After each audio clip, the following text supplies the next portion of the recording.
Looks like we're good. Great. Well, good afternoon, everyone. I'm going to call the NDPHIT Board of Trustees meeting to order, February 26th at 1:02. Start off the meeting, if we could get an approval of the consent agenda and meeting minutes. Brenda, there's one small change I had noticed on page 2, just before we get a motion for that. It looks like there was, of course, now I can't find it.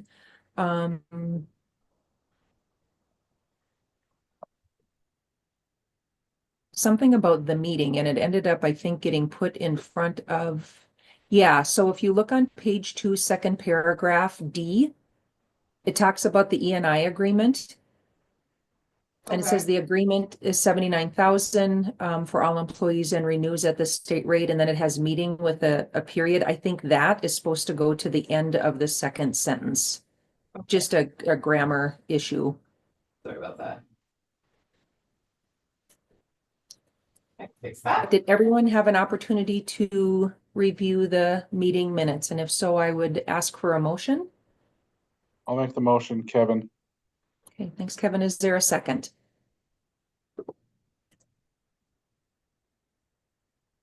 Second. Okay, Cole is second. Any discussion? All right, any of those opposed to approving the minutes signify by saying aye. Okay, motion's carried. So new officers. I think this is the point where we are going to be appointing new officers for the board. Mike McNeff as vice chair. I would nominate that he moves into the chair position. And is there any interest from our current board members that would be interested in serving as vice chair? And just as a reminder, these are 2-year terms. So you would serve as vice chair for 2 years and then potentially transition into the role of chair.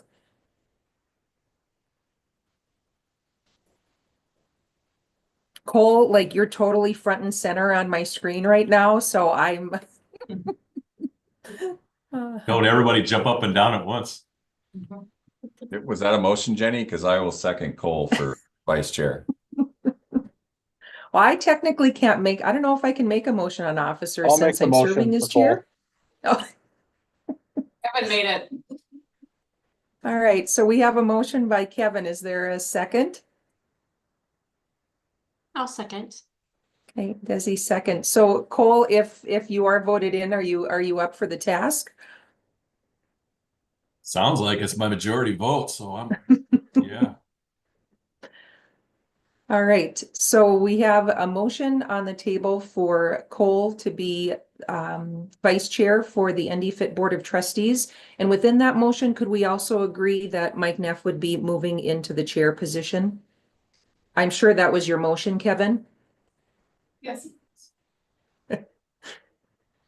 Perfect. Okay, so all those not in favor of approving Mike McNeff as the chair and Cole Hageland as vice chair, please signify by saying aye.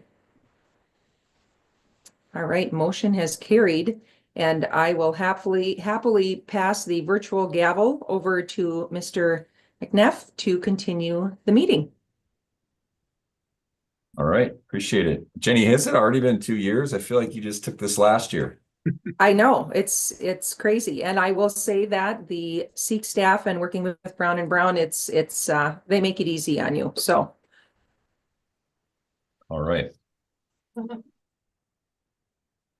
it looks like we are on to number 2, which is our operational update. We did the new officers action. We have letter 2B, board chair approval for bank accounts action. Yeah, I just need a motion to take Jenny off the bank account and add Mike, if someone could make that. And Mike really don't do much. I'll do that. Sonia will make that motion. Thanks. Second. We have a motion and a second. Any discussion? If you're not in favor, signify by a thumbs up. Okay, motion carried. Our next item is item 2C, Health Committee Participation Agreement Action. We had a health committee that got together and have some recommendations for when a group would like to leave the trust. And so I think we've got some good language. I'm not sure who wants to summarize this, if it's Brown and Brown or members of the committee. Randy, do you want to, or Steph? You can. You can. You guys Randy, know- you're pretty low. Your volume is like next door almost sounding. Oh, really? Well, in the deference of me not being able to get a loud voice here for a second, Stephanie, do better. you want to cover that? Let me see. I'm going to close out of this and get. We met with the committee and reviewed several options for possibly strengthening the termination language in the participation agreements. Primarily trying to address the fact that if a group leaves, there's no penalty. So we ask them to give us a 1-year notification, but even if they don't give 1-year notification, there's nothing to prevent them from terminating at any time. And that causes a financial risk to the rest of the membership that remains covered in the pool. It's primarily more of a concern if you have a healthy group leave versus an unhealthy group. So a group that has an excellent loss ratio, if they were to leave the pool, that could definitely be a detriment to those that remain.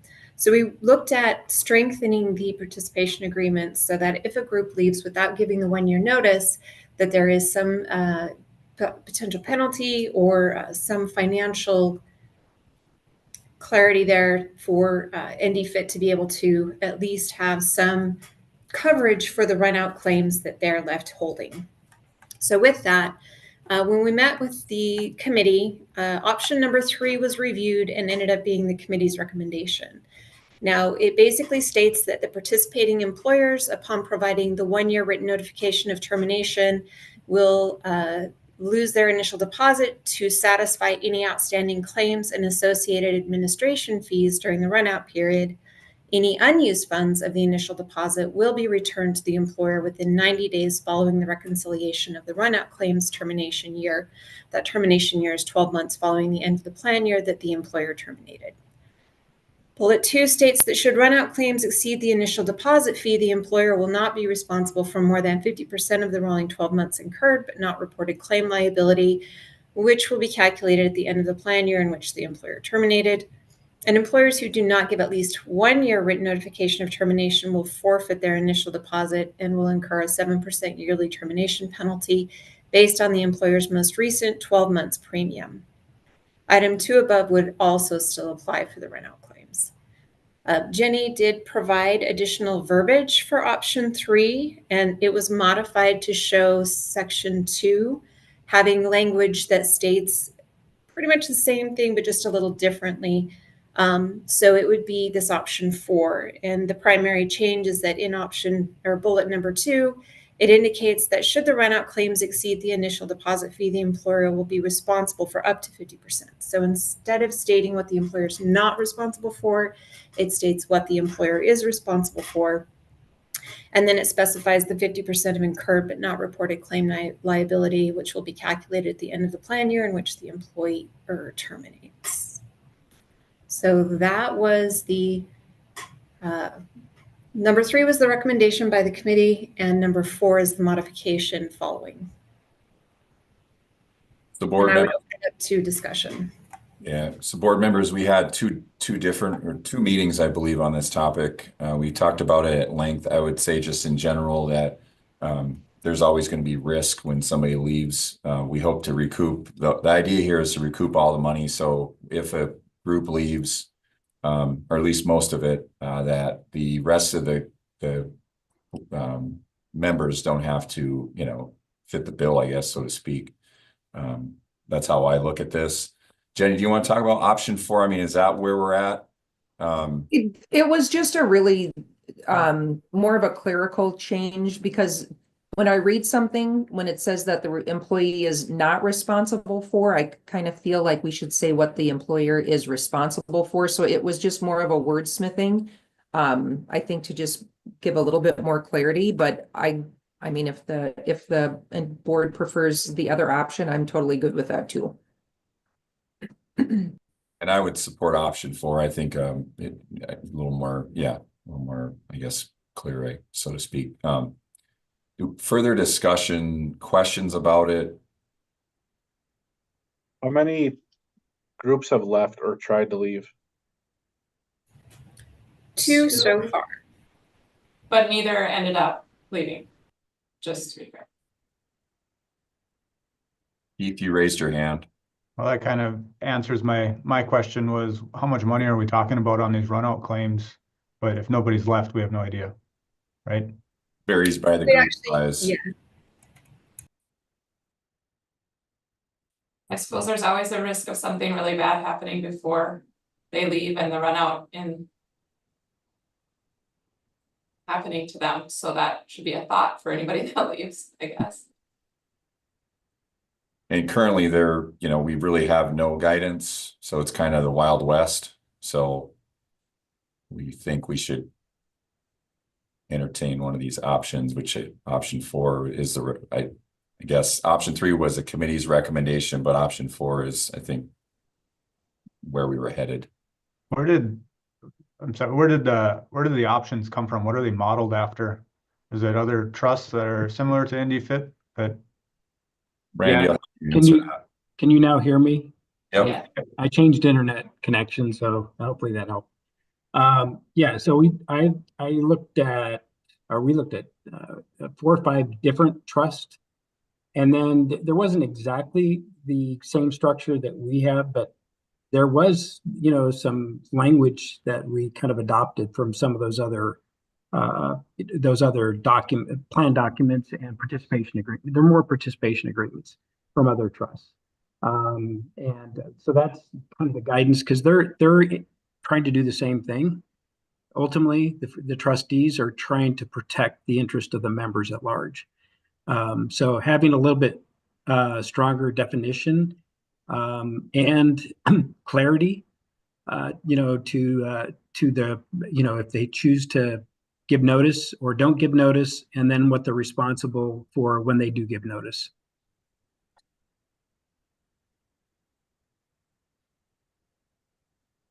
Other clarifying questions? at what I point think would this one- become effective?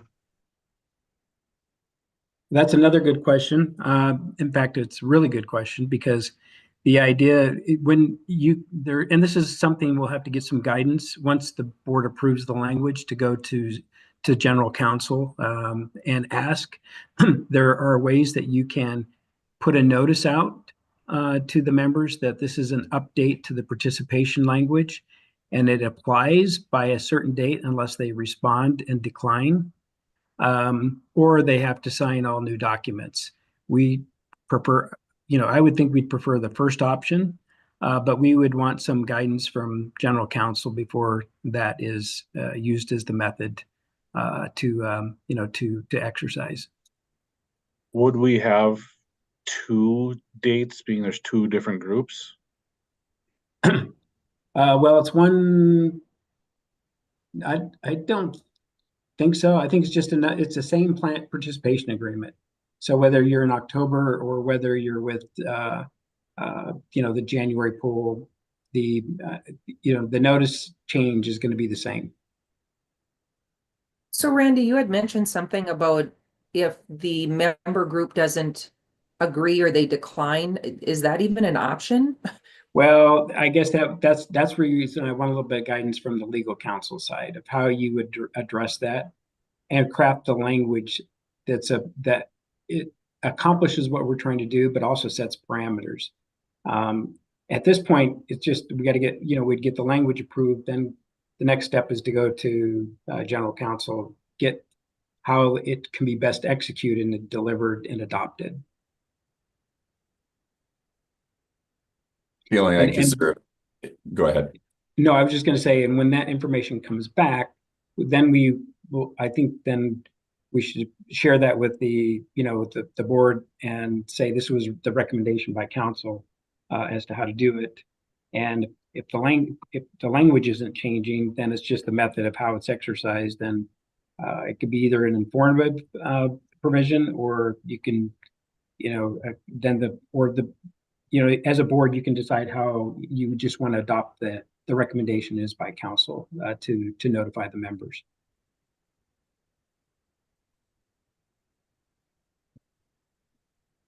Any other clarifying questions on the language for the participation agreement?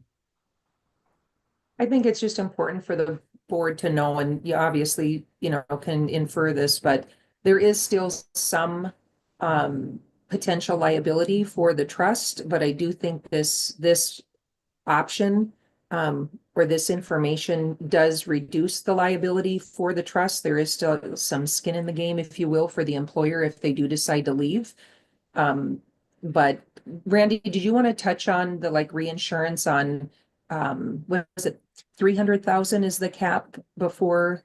Yeah, so this gets into kind of what Brenna was alluding to, and that is our cap, our reinsurance pooling point, if you would, is $300,000 on any one claimant. And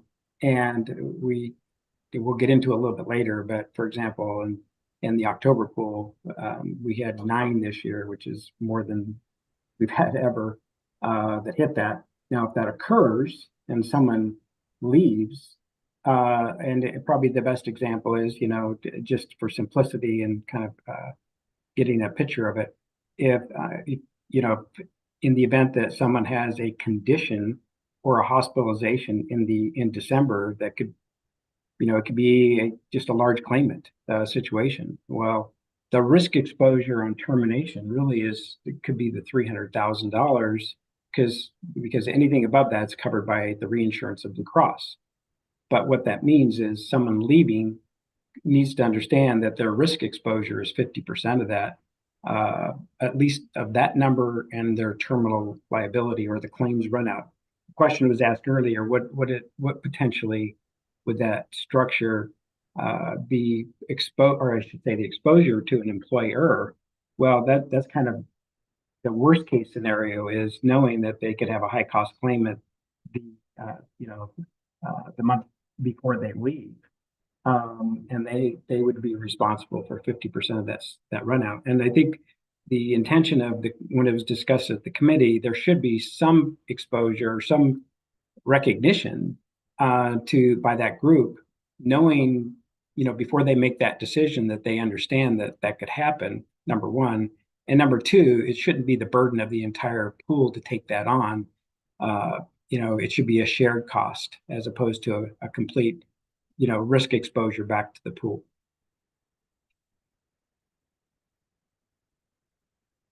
Does that answer your question, Jenny? Okay. Yes, thank you. With Jenny or Randy, I guess just for clarification then, if I give my 1-year notice, and I follow that, explain to me how you would get that 7% feedback. How would you invoice us? Yeah, well, the 7%, you mean your deposit back or the fee, the run out fee? Correct, the run out fee. Yeah, it's basically after all claims are reconciled through the end of the year, whatever's left over, the participating group would get that difference. And the 7%, Cole, is for those that don't provide a 1-year written notice. So if someone 2 months in, before the renewal says we're out and we want to be out immediately, they would have that 7% early termination penalty that would be invoiced to them. That's my understanding.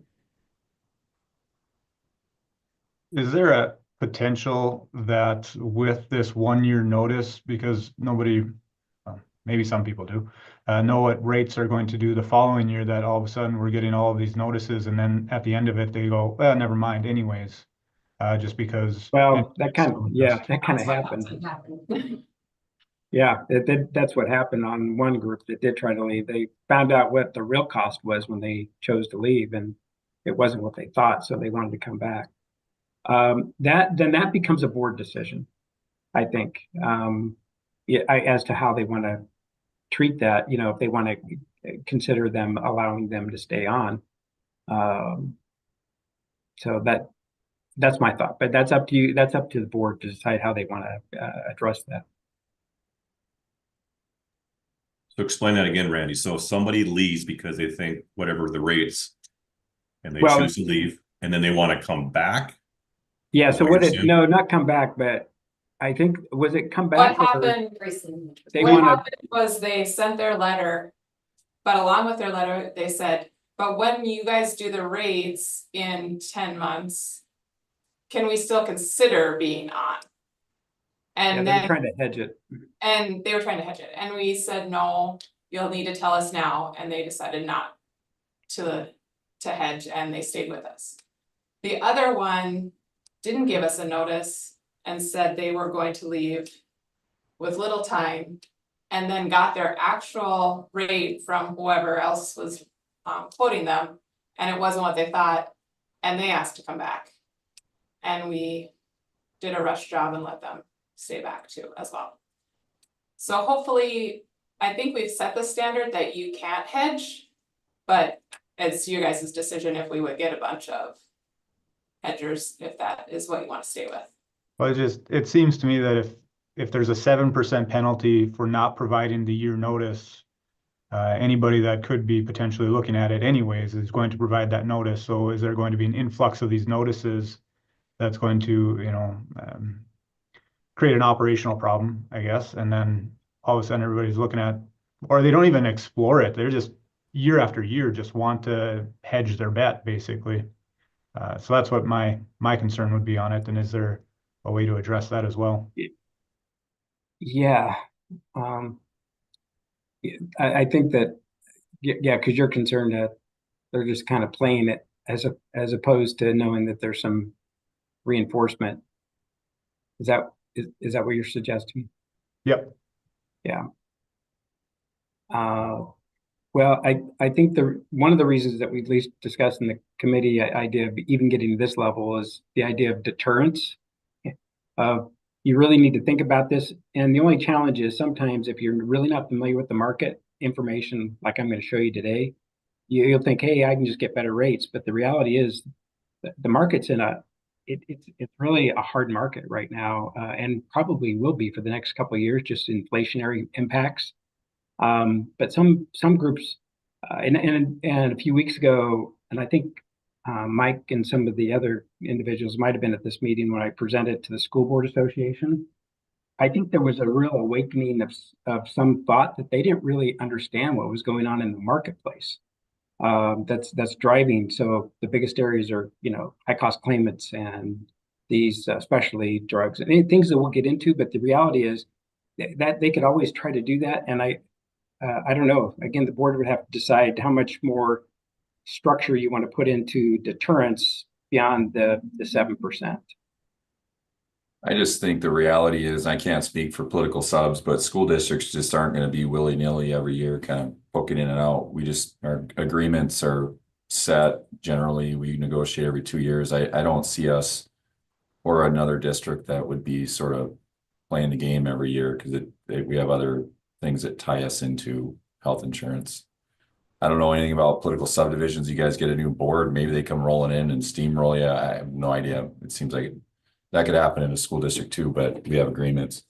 I was just going to say that's what happens to political sub is you have a budget committee made up of a couple commissioners or park commissioners, and they just see a number and they're like, that's too high. We got to find another option. And it's like, so I think the 7% is too low. I think we're making it too easy. But again, you guys have done your due diligence, so I don't want to recreate the wheel.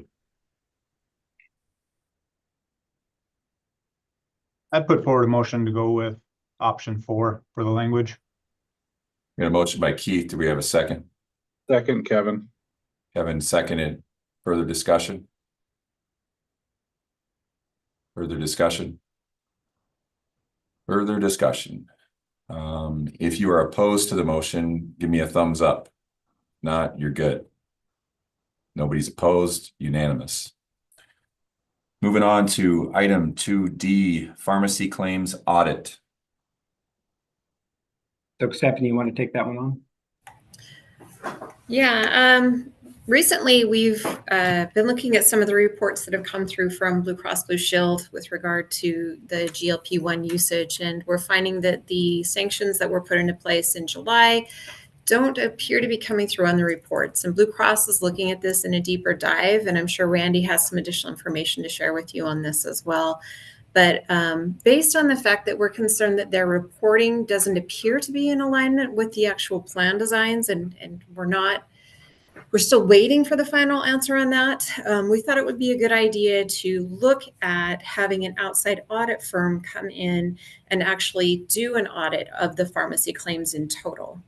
We also put in new performance rate guarantees with the October renewal and the January renewal for the October 2024 renewal and the January 2025 renewal. And in those performance guarantees, language was added that allowed NDPHIT to audit 100% of the claims. And so we think it would be a good idea to look at that. And I've actually started to just kind of get some preliminary pricing on what that might look like to have an outside audit firm do that.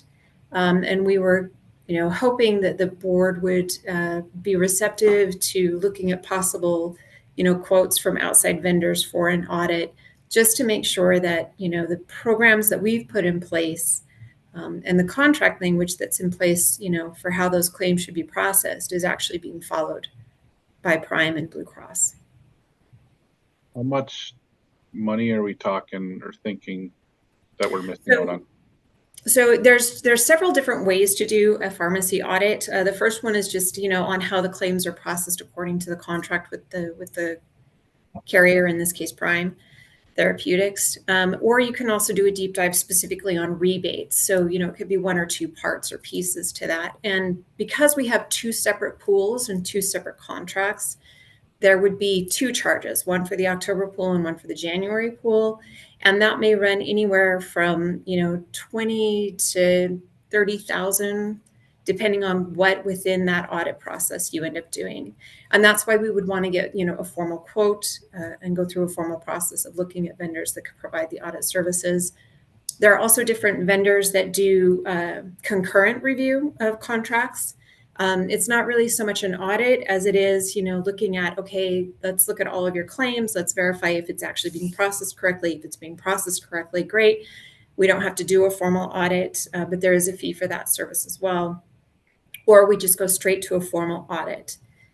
With a formal audit, you wouldn't actually be able to get reconciliation of any of the claims that may have been processed incorrectly until after the close of the contract year.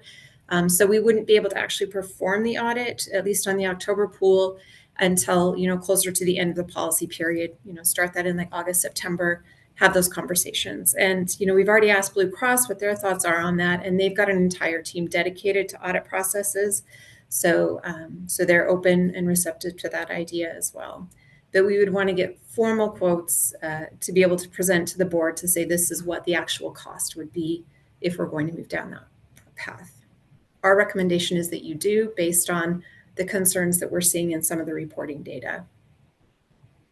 So can you give us some examples, like real life, like is it a doctor or Digby? We're telling them to do something, they're still getting the medication, they're not being charged appropriately, the cost of it, we're eating, is it all related to that, or is it everything?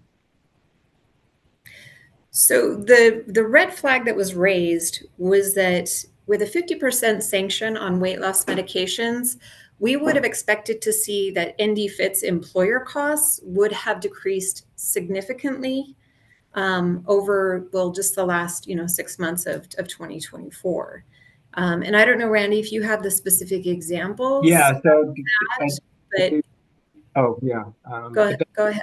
Yeah, I'll show that here a little bit, but here's a good example. In the reporting that we're receiving, it's really two different things. We're seeing what is showing on the report that it should be 50%, but we're seeing more like 80 to 90% still covered under the and you'll see in a minute. But even though we're getting a big reduction in costs, so the net effect is, yes, we're getting a reduction, but we still think that it should have been probably, maybe $100,000 more, just based on cost of member participation at a 50% sanction for the non-diabetic individual.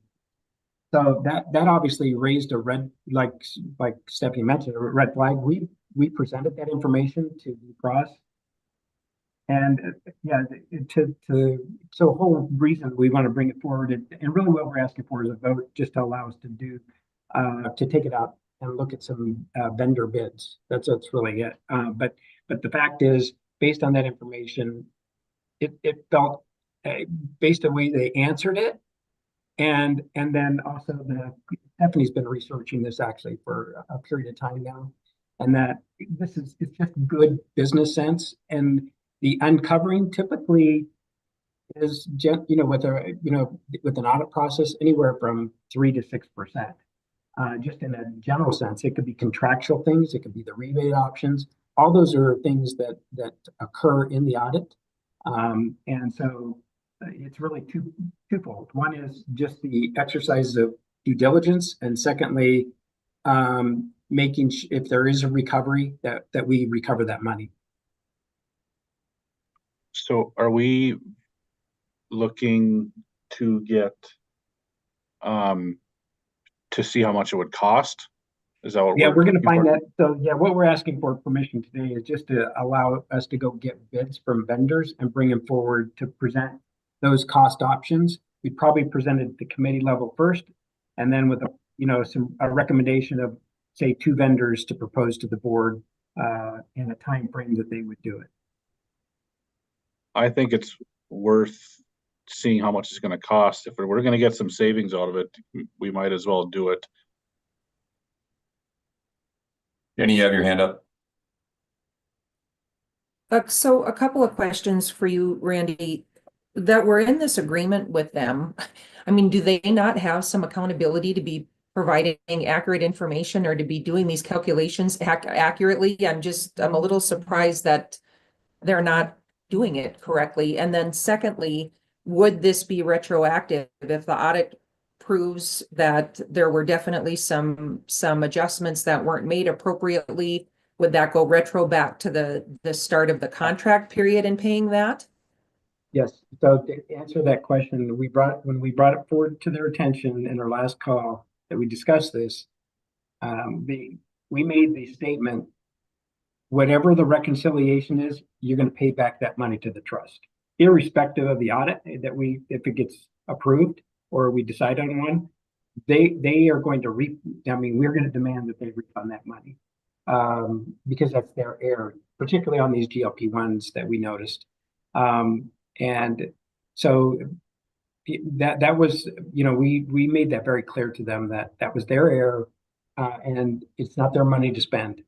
And so, and I know they're a little bit sheepish, because we kind of caught them off guard in the whole situation, but at the same time, they recognize, they got to get us an answer, and to make it right.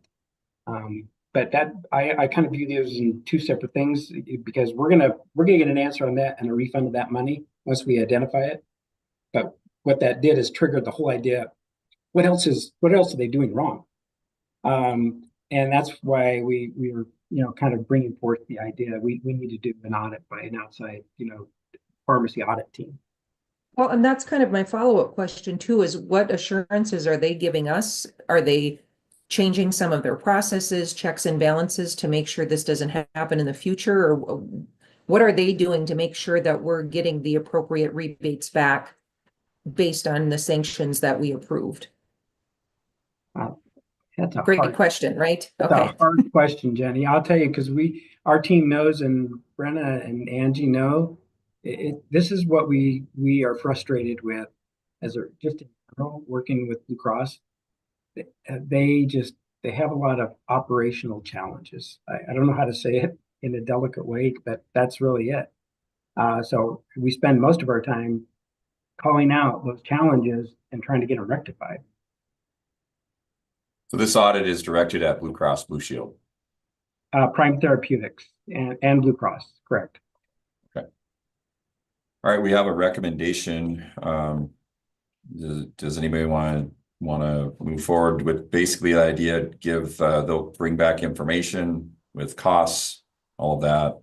We have a motion for that.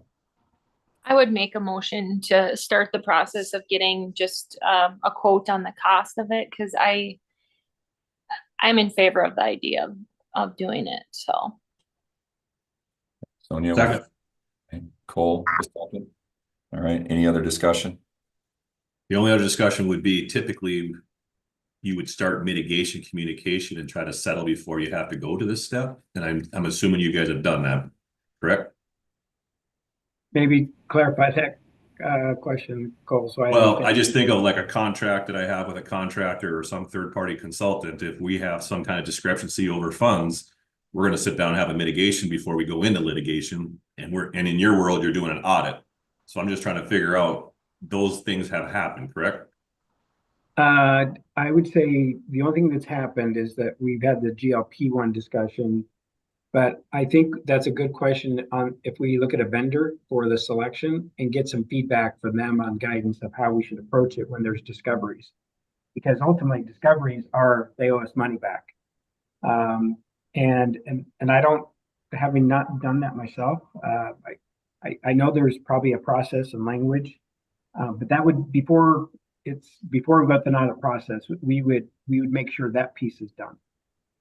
I don't want to speak for Cole, but I think maybe what he's trying to say is that you guys have said, hey, you've messed up. Let's talk about that. How are you going to rectify this before we, instead of just saying kaboom, audit, where'd this come from? Yeah, we did have that conversation, and that's where we did say that, Stephanie made sure the audit language was in the agreement, so that it gives the trust the right to do that. And that's why we mentioned to him that because of these discoveries that's going on, a topic of discussion, obviously, that we're bringing up to the board to see if they were. We didn't say that we were going to do it yet, but we got the language in there that allows us to do it. Do you know if we're the only group that's noticing this? That's a good question, Kevin. I'm not sure. We wonder if other groups really, I don't know. We have a good operations team, and I don't say that flippantly. It's just that we look, there's lots of things that we look at that I'm not sure other entities really take a deep dive at.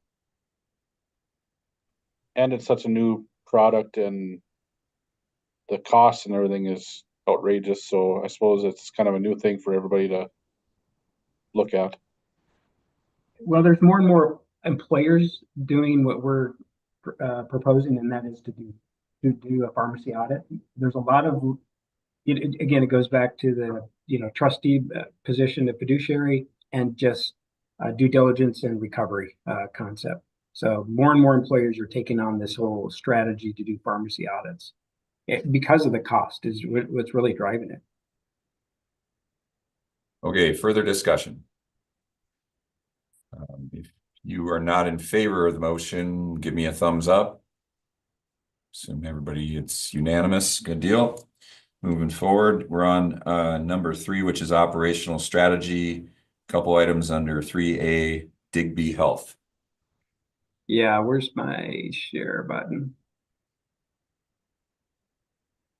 Let's see if I can get to it here.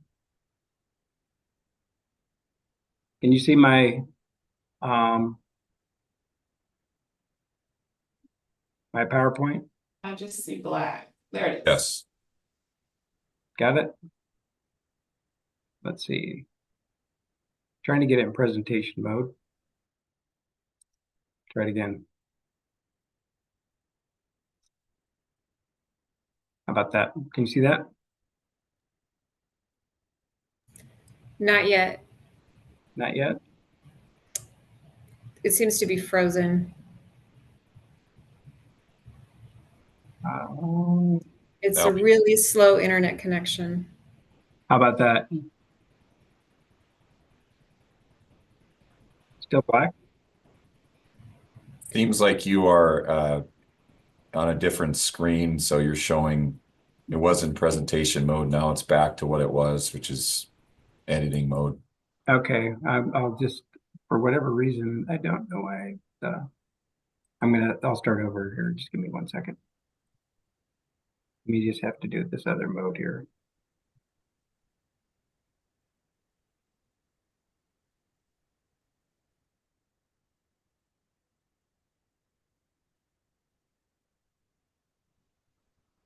You see that? Yep, we're good. All right. Okay. Had to get to the right screen. Okay. So this is there are these are the agenda items essentially in operations, and some of these are a little bit more extensive than others, but it goes through kind of a list. First is the Digby report.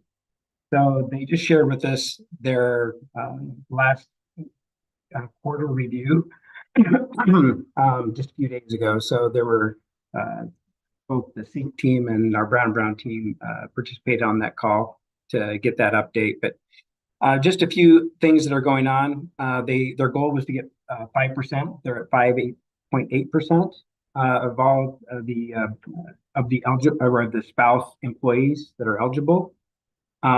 So they have 330 signed up of the 5870. That 5870 represents again employees and spouses. And so of the 25 enrolled just in 2025 alone, so that's really just since January alone. And 22 went through the PA approval process. That means pre-authorization. Their focus is food is the medicine, and 80 members signed up to only food is the medicine program that are not interested in GLP-1, which is good. They're really trying to do it the natural way, if you would. 74% of them are losing weight, and 35% of them losing above 5% who are doing just food is the medicine. And 122 members were approved in the pre-auth through pre-authorization to receive GLP-1. 66% are losing weight, which is what that means is some are potentially right at the beginning, versus because it typically takes a time period, or if they are approved for GLP-1s, it's just a time frame for them to start accelerating in a weight loss. And 50% of them are already above 5% in weight loss. 16 individuals were not approved for GLP-1s, and they were using the medicine approach instead of GLP-1s. So that's helpful to know, because remember the idea is we're helping to educate, but managing demand of those that are just accelerated. I mean, this nationwide, I think we already shared with you what we anticipated, and it's actually accelerated beyond that in the marketplace. It's become the number one issue for employers that they're dealing with, is how to manage GLP-1 patients. And I have a separate section that I'll speak to a little bit more detail on that. They have virtual coaching. They also have an AI-driven insight tool that they use. It's easy integration. They have personalized plans, and that they're using holistic well-being as kind of their model. And what they tried to look at is engagement, and that's by quarter. And so 97% are engaged in the first quarter, and 80% are staying into two. So are they starting the program, and are they consistently staying in the program? So they really focus on the idea they want people long-term to help them so they get the long-term behavior change. And of the 330, this is kind of where the enrollment has come, and who's enrolled. So if you look at employees versus dependents, and then where the utilization is coming. So that just gives you some context for what is occurring with the Digby program. And then they have a communication schedule, and this gets, it's coordinated with Angie and C to make sure that that they're familiar with it, what it is, and they approve it before they go out. So that's just an update on Digby. Just to give you some cost history of where we're at with the trust as it relates to GLP-1s. That just tells you what we are looking at. And then we changed the plan in July. We forecasted $3.6 million if we were not made those changes. We ended up at 2.48 million in GLP-1 spend through 2024. If you remember, this was the plan design change. That we did, this is diabetics. So they're now subject to a copay, co-insurance, whatever their plan is. Before it was 100% covered with no cost sharing. So now this is really part of this audit thing that we're doing. We want to say, make sure if you're diabetic, what's the plan design, and did you pay the claims correctly since July? And then the anti-obesity or non-diabetics, essentially going forward, they would have a 50% sanction, which does not apply to the out-of-pocket max. And that was the plan change as of July 1st as well. So individuals can still get for non-diabetics, they want to go through the manufacturer. This is important to know. Members can still get that, but it's covered at this sanction level, and it does not accrue to their out-of-pocket max. If they go the compound option, it's a no cost structure or member cost for it, and that would be for tirzepatide and semaglutide. And anti-obesity, they have a copay structure depending on which plan they're on. And it's a 90-day supply that they receive.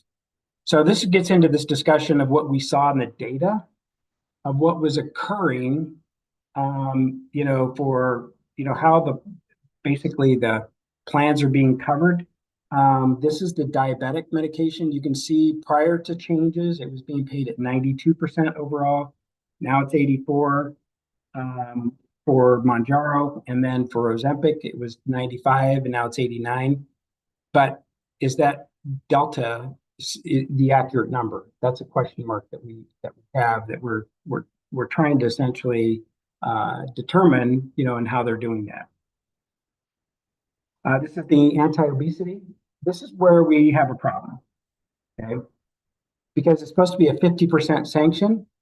And what we observed here is that before it was 82% cost share, and here, even though it's a lower number, the data report is showing 98% for Wegovy coverage, and this one is lower. So this is what we're confused about, and why we asked for clarity, because the Zepbound, which is tirzepatide, went down, and the Wegovy plan cost share went up. So this is why, again, we're asking them to give us the detail behind all these claims so that we can reconcile it. But what is good is from also pulling all these reports and comparing it against the baseline. So back in June, before we did any plan changes, and if we were to show you the prior months, it was climbing every month. In June alone, we spent $294,000 on GLP-1s.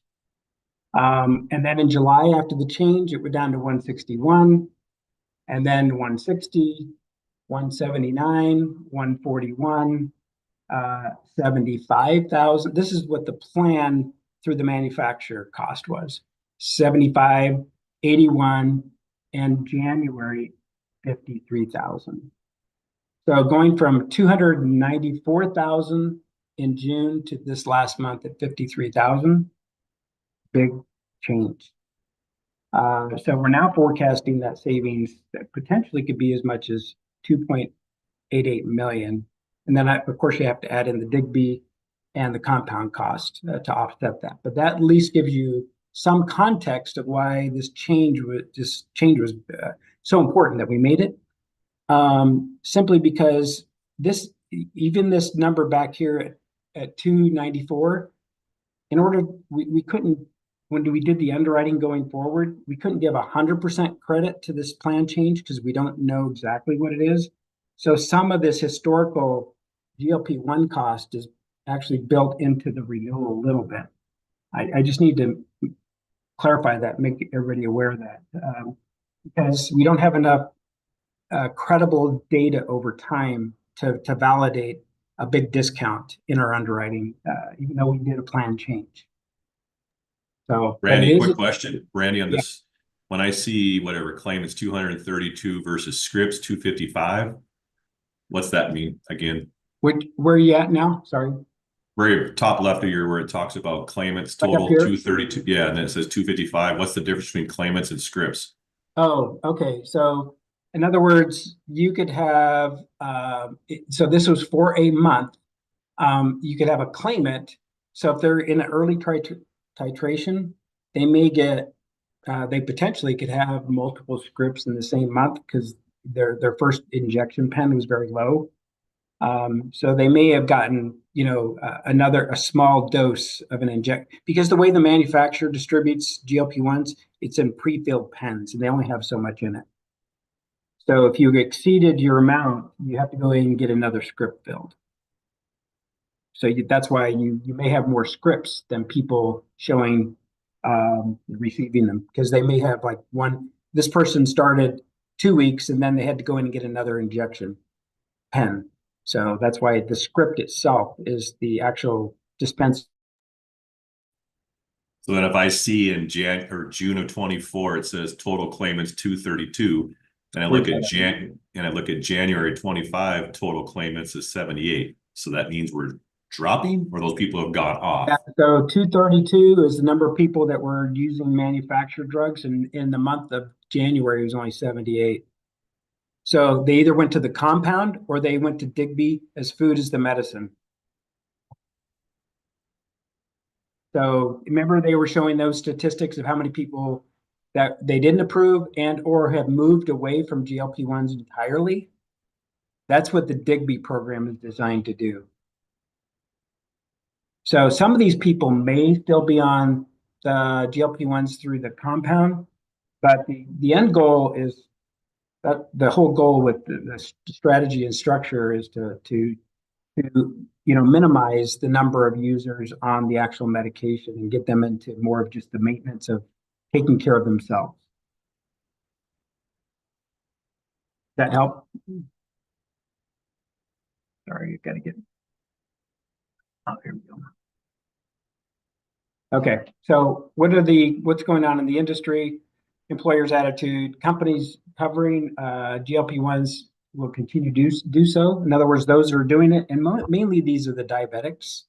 The real debate is on the non-diabetics. Okay, there's a high interest of those that are not offering to consider them, and there's a 77% kind of interest of understanding that employees consider this an attractive benefit. And the idea that it's going to double, well, it's actually in some cases tripled in cost for employers. So here's kind of where the insured market is and kind of where we see some of the other employers. So the carrier market here in North Dakota, unless they've adopted the essential health benefit, which if you're offering the ACA plans, a small group, you're required to do that. So they're having to cover it because it's now an essential benefit like we described in the last couple of meetings. But if you're self-funded, they're really providing the employer the choice to whether they want to cover it for non-diabetics. But other market responses for self-funded, they're covering it with pre-authorization. We're doing that. Increase the BMI minimums to 35. Some organizations are doing that to even as a criteria. Vendor management, like Digby Health, lifetime benefit coverage. So in other words, they may say your life, they're going to treat it like infertility, and that is, hey, you get a lifetime benefit of $15,000. That's all we cover. We don't care if you're on the manufacturer for non-diabetic or if you are getting in any other sourcing. The most the plan is ever going to give you is a flat dollar amount per lifetime. These are just, again, strategies that are in the national market realm that's going on. It is, it's being looked at, like I said before, kind of as a lifestyle benefit, similar to infertility. And it's also an interesting, in some markets, recruitment retention factor. Because, there's this high affinity to what it does. And then the limited coverage concept, like what we're doing, which is the 50% for the manufacturer, and it's not covered by the out-of-pocket max. So those are just some things that are going on in the marketplace as it relates to it. Do do you think that, do we have a lifetime benefit max? Or We is it something that we don't. should look at? But it's something we could investigate, consider, to look at that as an option, to put like a lifetime cap on it. Because you think about it, and it's like, hey, we're going to help you out, but we're not going to be responsible for you for kind of, not being consistent after you've hit a weight loss goal.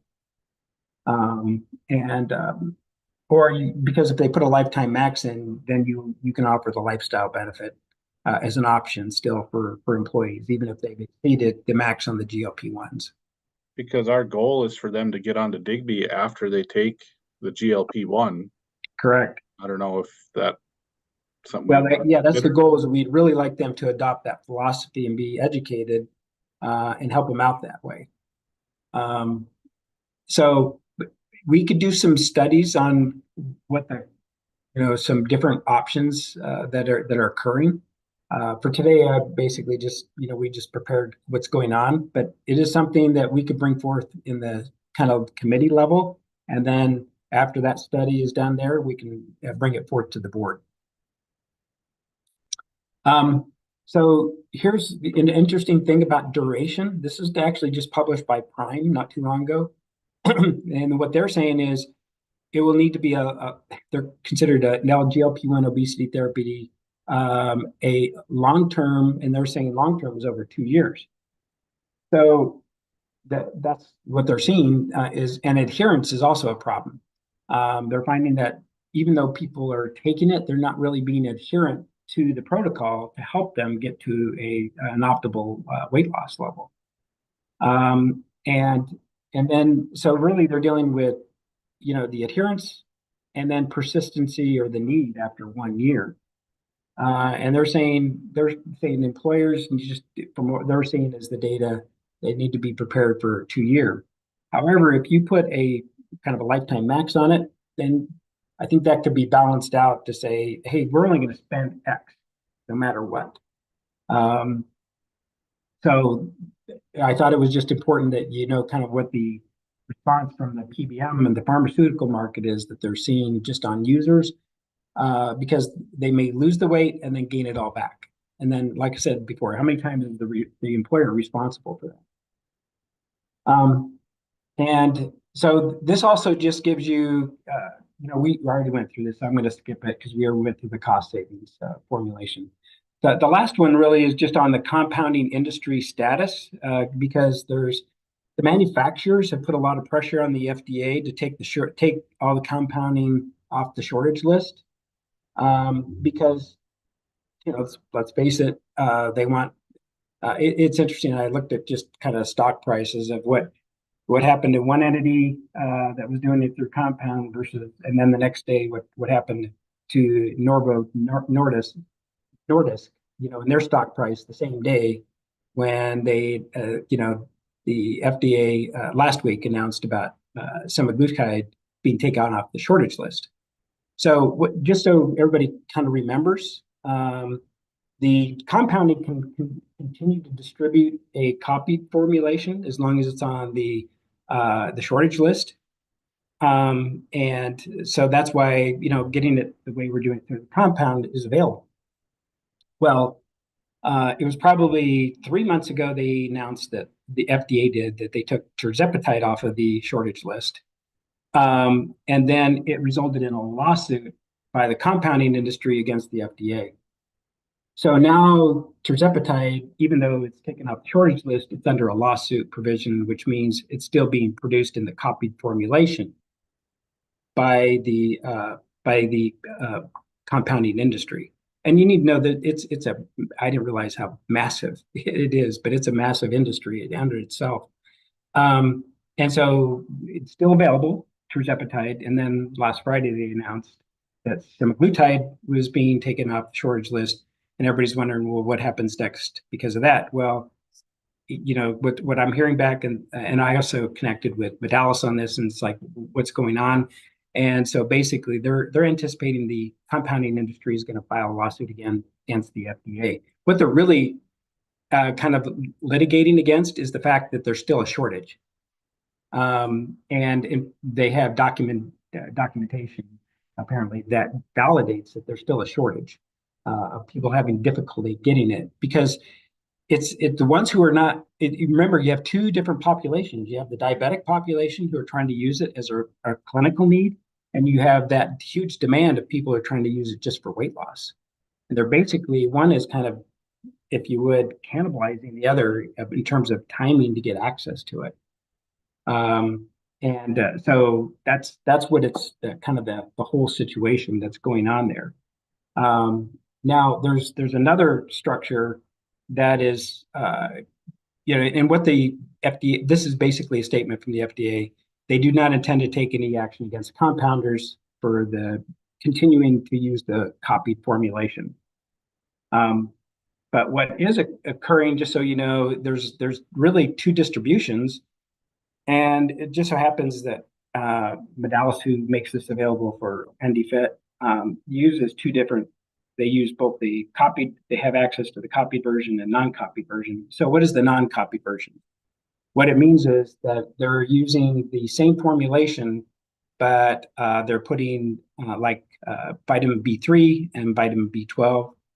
And essentially, from an efficacy basis, from what I've read and what was given to me and to others throughout the industry at large, to clinicians, basically. Clinicians are still the ones that are prescribing this, is that it does not change the outcome or the efficacy of the patient care, because it's a vitamin component. And what that does also is it diverts, at least from the FDA is not taking any position on this non-copied formulation. So compounders, even if they take them off the shortage list, they will still distribute in a non-copied formulation. Additionally, So, Randy, with them including a B3 and B12 vitamin, is this still considered a GLP-1, or is this getting classified? Okay, it's still a prescribed drug. Okay. Yep, it has to be through a prescription as a prescribed GLP-1.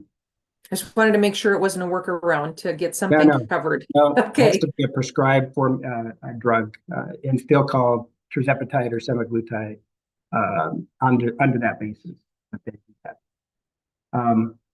And here's kind of what they call the copied version. And the reason it's copied, because if you could see, they actually have these injections based on formulations on pre-filled pens. That's what I was describing earlier. So if you go get an Ozempic, these are the 3 distribution pens they give it.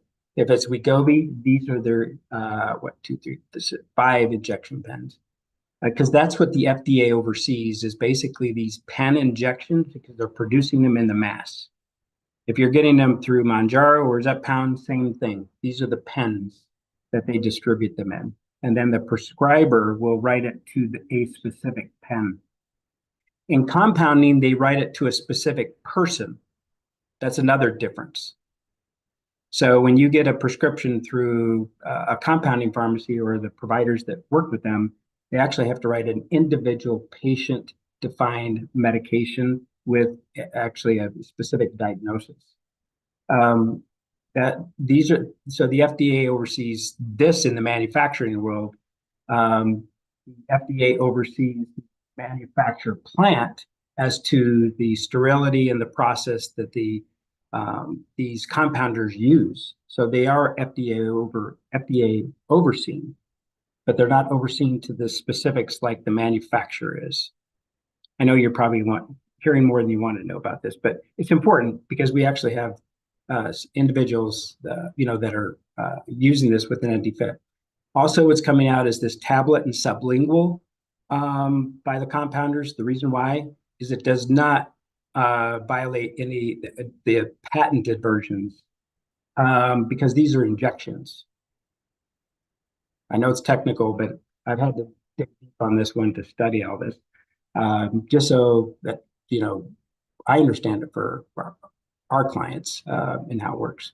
So anyway, that's kind of the state of the market as it relates to that. Now, interestingly enough, some of the local compounders probably won't be able to adjust to all these whether it's copied or non-copied formulations. So the national compounders are the ones that are really focused on this distribution model, which is right here. So what's the conclusion? The lawsuit settlement is unknown. The FDA could enforce no manufacturing by compoundings for the copied injection delivery. And then monitor what happens in the non-copied GLP-1 injection version. So just like what we described there, so that's the B3 and B12 kind of formulation. And there's also this new thing that Dr. Rashat sent to me from Medallis, and they have compounding pharmacies who are actually applying for what's called an FDA non-copied licensure, which means it gives them the right actually to produce and not have to be, they could be approved under that licensure to distribute and continue to distribute under that structure. And then there's going to be the alternative, less expensive oral and sublingual GLP-1 options that are going to be coming down the market, I think, fairly soon. I think you'll see them in the next probably 60 to 90 days. These other alternative options are going to be made available because it does not violate the manufacturer patent version, essentially. Covered a lot there. Any questions on that?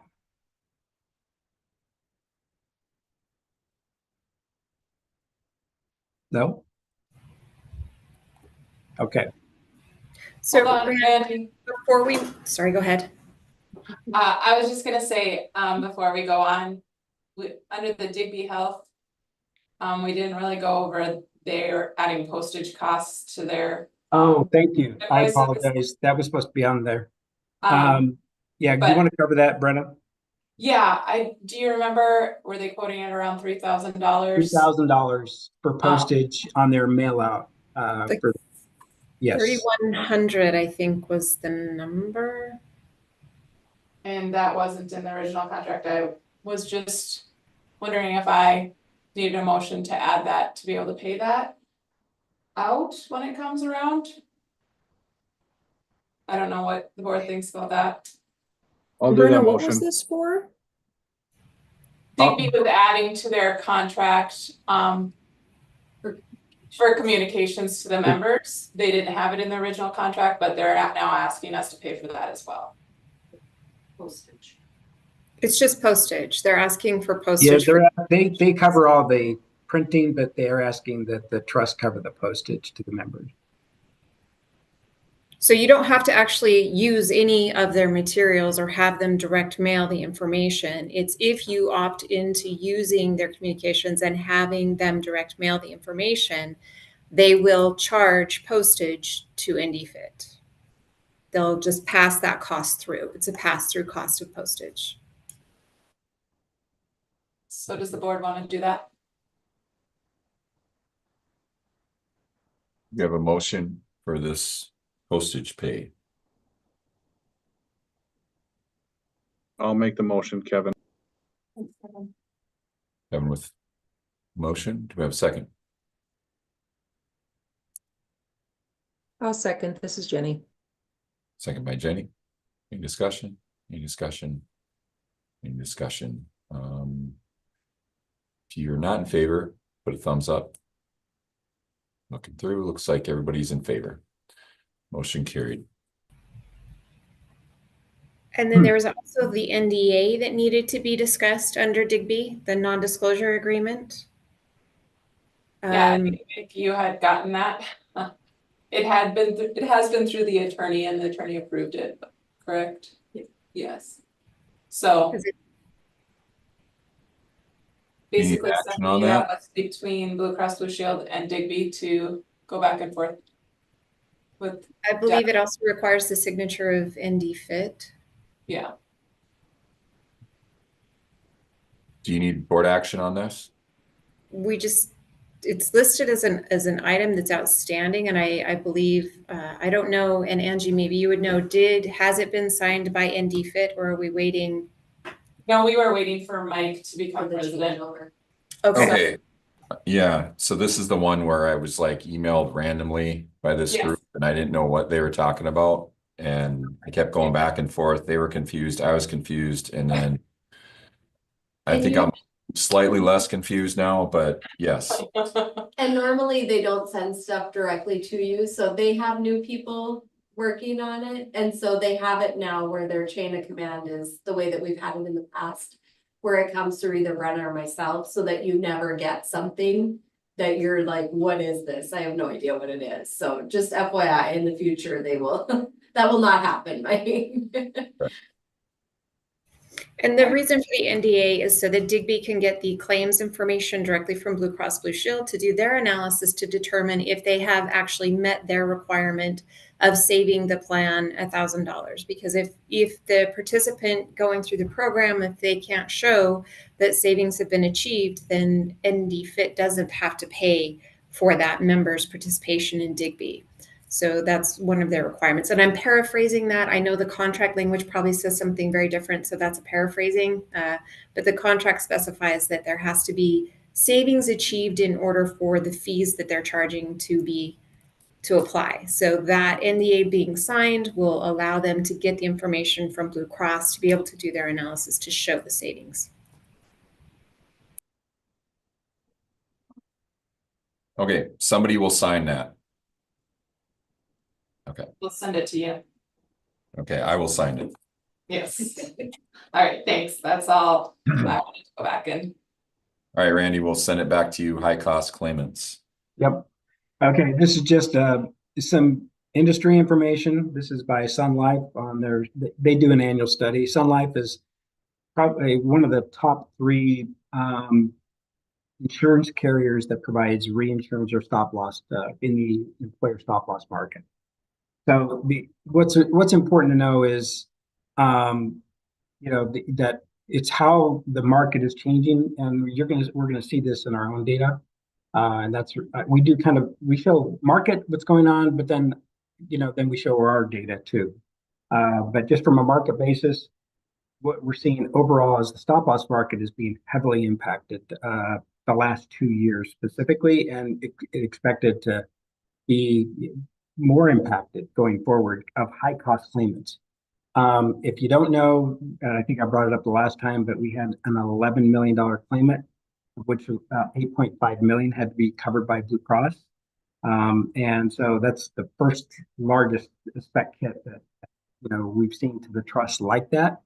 But there's reasons why you potentially see that, and saw that one and more. And that's just from the industry. It's what's going on. 72% of all stop loss claims came from the top 20 conditions, and I'll show you what those top 20 are here in a minute. This is Sun Life data, but ours follows pretty closely in a lot of the areas that you'll see later on. And then cardiovascular moved to number 2, and so that's interesting. And then just the other ones are typically the top 3 usually are some type of form of cancer. And ours is again no different. We've been 1, 2, and 3 for cancer that you'll see in a minute. High cost injectable drugs. This is the biggest area. Biologics, we'll see $2 million claims just for a biologic drug. And orphan drugs, those are the other areas. But these are just really expensive, things that are going on affecting stop loss. Stop loss is about 20 to 25% of our entire spend. So having a 20 to 30% increase just in that category, it has a big impact on our overall trend. And then $1 million claimants, their data showed an 8% rise on just $1 million claimants. So just again, market information. And then these are the top conditions. You usually see this. Our data is a little bit different. Infants are generally in the top categories, but not in our data. Not the top one like this one, but hemophilia. These are again, you could have any congenital disorders, leukemia, sepsis. These are what they consider in their top categories that are driving their cost. But again, ours are fairly similar for many of those categories. And just an increase in each of these areas that's occurring. Again, this is national data from Sun Life. But the reason they're looking at national data is because generally you're going to have some correlation to what we see in our data. Because we always try to benchmark our data against even national norms and trends. We were talking about the cardiovascular and what's going on in that market, but there's many things that are impacting this area. So this is our data. So you can see, these are what the high cost claimant trends. So first year 22, then 30, then 54, and 60 that were claimants over 100,000. Randy, you need to share your screen again. Oh, is it not sharing? Nope. I can see it. Oh, Yeah, I can see it as well. and so now, sorry. Okay. So a couple things on this. You can see the percent change in the number, of members by year over year, and then you see the cost change year over year of what the members paid is one thing, but what's really important is what the plan is paying increase. That's year over year. And then what we pay per member. So that's actually so if I take this number divided by the 30, so this is increasing. This is what we get, this concept of leverage trend. We had a call yesterday with Blue Cross, and I asked the underwriter, because we're trying to get an idea on this $8.5 million claimant, how they're going to adjust our risk for October. On this, in fact, we had that claim. And one of the concepts that they talk about is leveraged trend. What that means is it's the percent change that happens year over year of, if I have a stop loss at say 300,000, then what's the increase of that the carrier is going to have to take on as risk? So you can see, just for some context, if let's say our stop loss was 250, and the next year our average cost went to 384, the percent change, 152% is considered leverage trend. In other words, that's 100% exposure to Blue Cross now. That was not the trust anymore. Why? The condition and the number of claimants are kind of a multiplier to the cost. Why is this important? Because everybody's saying, why is our premium going up so much? What's affecting this? This is an integral part to the premium, and if people don't understand this, they'll discount kind of the anomaly. Well, I didn't spend any money the last year on my own plan, because we look at it what we know about ourselves as opposed to what makes up the total cost. And it's usually, again, it goes back to the 90-10 rule, 10% driving 90%, and then 3% are these claimants that are over $100,000 that drive even a bigger percentage of the. So now, then we say, well, what categories are they, affecting? We look at, again, this is breaking out 2021, 2022, 2023. So you're seeing, the increase. Now, pharmacy actually, it went down to 49 in 23, then to 75, which again was kind of an anomaly, especially since we've seen so much in GLP-1. But GLP-1 is actually a lower cost. Even though they have high utilization, the cost per unit is not as high as some of these specialty drugs. But still, we went from 253 to 384 just in last year, and the number of these high cost claimant individuals. And what's driving it? These are the conditions. This is this $8.5 million part of this is, of this category here, that you can see that category, is usually down. Well, it existed here, but it doesn't usually show up. Injury, they call it injury poisoning, but it was actually, in this case, it was an accident related person that died in a fire.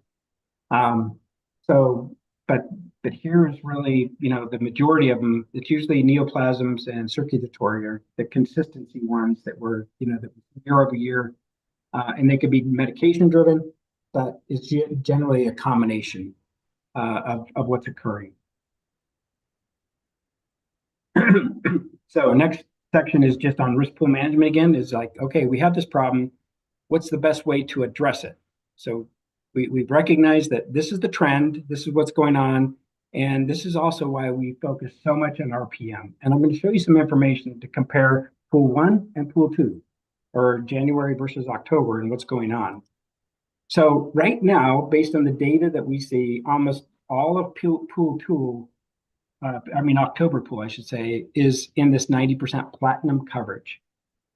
The interesting thing is that most of, I've said it before, but this is really factual. It's most of employer plans, whether they're public or private, are in the, in other areas are silver and gold. This just means that there's a higher, more burdened cost borne by the employer or the plan sponsor in these 90% plans.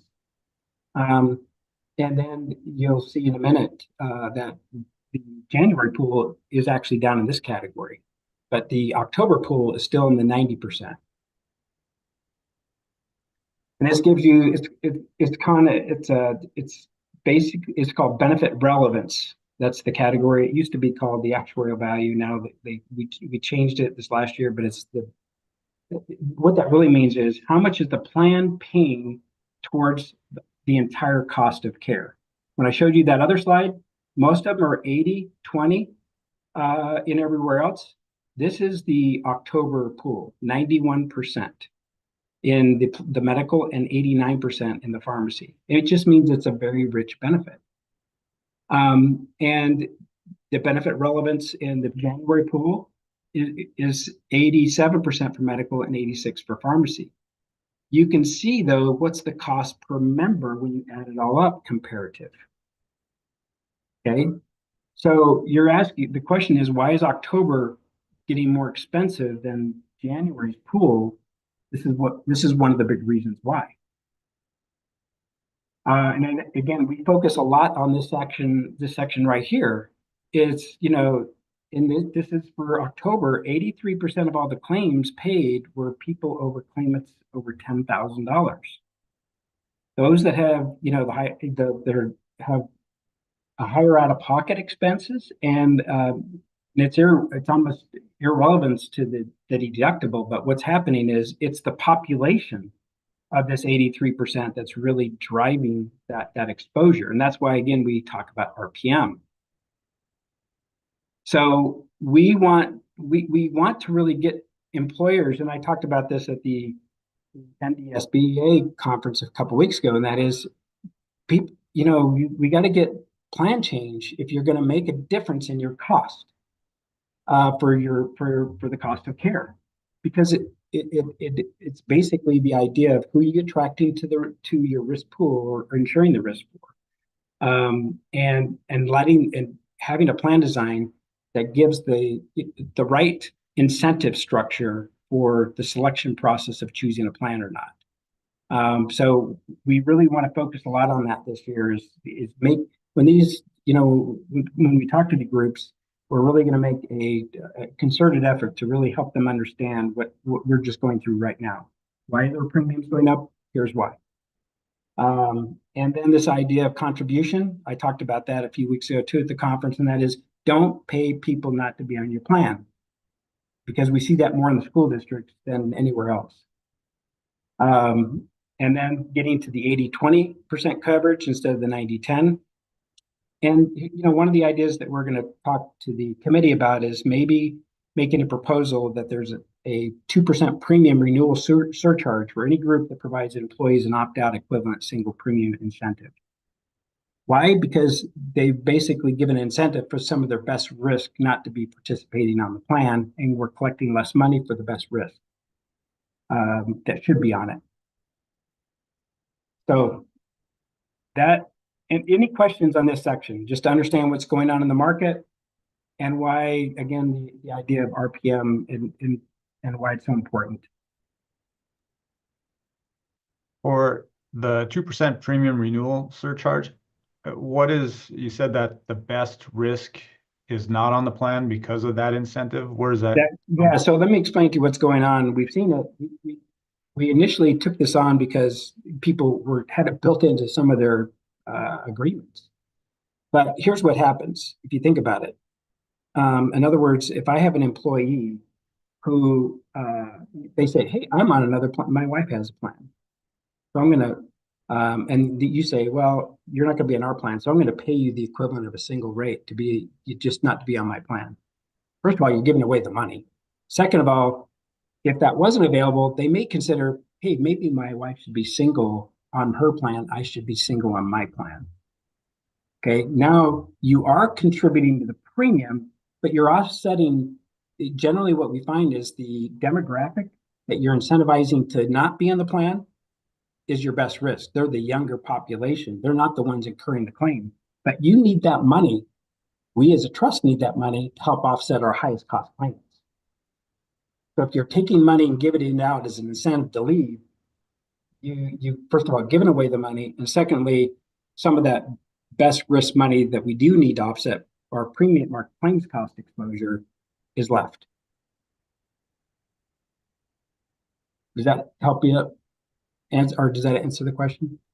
Yeah, just as you, I understand what the, the incentive and the programming is, but it's, I guess I'm just wondering the data behind it in terms of the best risk, not being included because of the incentive. And as you said, if it's the younger group. Yeah, that's the data that what we see is that's the youngest population generally that choose not to be on the plan because they get the incentive. But they're getting the healthcare coverage from somewhere else, I would imagine, or there has to be some sort of. Well, that's really it. Is so you say, well, you can be on my plan and I'll cover 100% of your rate, your premium to be on my plan. Now instead of you giving them that money to decide, hey, I'm going to put it in a 403B program, it's actually going towards something that's going to help to mitigate the exposures of your highest cost claimants in your plan. So you're collecting money now, to really help fund what it was designed to do, and that's health insurance, not to pay them to go somewhere else. Well, when I look at my on health insurance and not on health insurance, I don't want those who are getting the cash benefit. Because they're 55. It could be, it really has to be analyzed at every kind of level, but when we look at it kind of as a general sense of the population at large, as opposed, now there could be some individuals that occurs with, Kevin. Well, yeah, and like I understand that because like a new teacher who's 22 years old is probably still under their parents' plan, so they'd rather take the cash benefit. That's a perfect example of it. Yeah. Well, yeah, and I just in general, I think like in our district, we've been blessed, and I've said this before for those that have been around, but we have the cash option, which they take about $7,000 of it was a 70% of it. But anyway, we have 9 individuals. We have, 100 and some employees, and we're incentivizing 10 or 9 people. And so it's a negotiated item because it's in the negotiated agreement. It's not that easy to get out. So we'll be taking yet another crack at it. And I think just in general, like Kevin, our 9 are, because we put a stipulation in the agreement years ago, you actually have to be an older employee because, we no longer allow that to happen for our hired. So I mean, they're probably a good point. But for us, I mean, it's bigger than that. It's like we try to go to the union and say, we could take that $65,000 and apply it to salary instead of giving it to 9 people that you continually protect. But anyway. Yeah, and that's the reason why it's just a provision that will be studied as opposed to something we're proposing at this time too. The next one is just any state, federal, legislative updates, what's going on. There is currently a bill that went to the legislature, it was approved by the House, but it's designed really to give control over pharmacists to participate in these PBM contracts that are in the marketplace, like Prime and others do it too. That provides a negotiated there is a contractual discount when the PBMs go forward with these contracts. And what they're trying to do effectively is enforce these regulations. And I haven't, seen the latest version, but it was approved by the House, and I've talked to Kyle Davison about it to see if, and we're not sure that it's actually has the complete language in it there to protect against self-funded groups. That's really what we're looking for, is that we want self-funded groups to decide whether they want to, they should not be forced to comply with the state law, because they don't have authority generally. I mean, over self-funded plans. ERISA is what generally would essentially establishes the rules and laws that self-funded groups have to abide by. If you're a public entity, you're not subjected to ERISA, but you're usually get all the preemptions of ERISA. So it's just something to be aware of that we're looking at. So we have asked Kyle to help us on this one. So now it's being looked at by the Senate. And they're going to do their own kind of analysis on it. The next item is just the MetLife. We don't have the renewal yet, because I think Stephanie, you said we'll have it on Friday. This is a little bit earlier than generally we've gotten it from them. They usually have it to us by the end of March, 1st of April. And so they're working on it. Last year, I think they had a 6% increase on dental, like a 2% on vision, but everything else held the same. I think it was 10. What's that again, Stephanie? I think it was 5% on dental, 10% on vision, but that was the first time vision had ever had an increase since we implemented with MetLife. So see what they come back with, and then once we know that, we'll make that information available. We just that they've been working on it. It's just that we don't have it yet. Now this gets in just a little bit more deeper dive into particularly October is what I try to focus on, because that's what we're doing the renewal on today. First of all, just to tell you where we're operating as a trust overall, this tells you, if you look at these stewardship reports, for those that look at them or not, there is some good information to kind of look. And I look at these all the time just to see where we're trending. Just a couple of observations. I did highlight the fact that November we had the big hit, but that's also when we had to pay that $8.5 million claim, which was reimbursed by Blue Cross, the majority of it, but it was a big month for claims overall. But year to date, this is where we're trending. Now, what's not included in that? We don't have any of the interest money that the trust gets on the investments. So that's held separately by the trust, but we look at it just pure claims. And I think the trust on the financial report you'll see today, I think it says 96. The reason there's a difference to some degree is going to be the fact that there's been money accrued in the CDs and the other investments that we don't put into the formula. But overall, it's 97% loss ratio.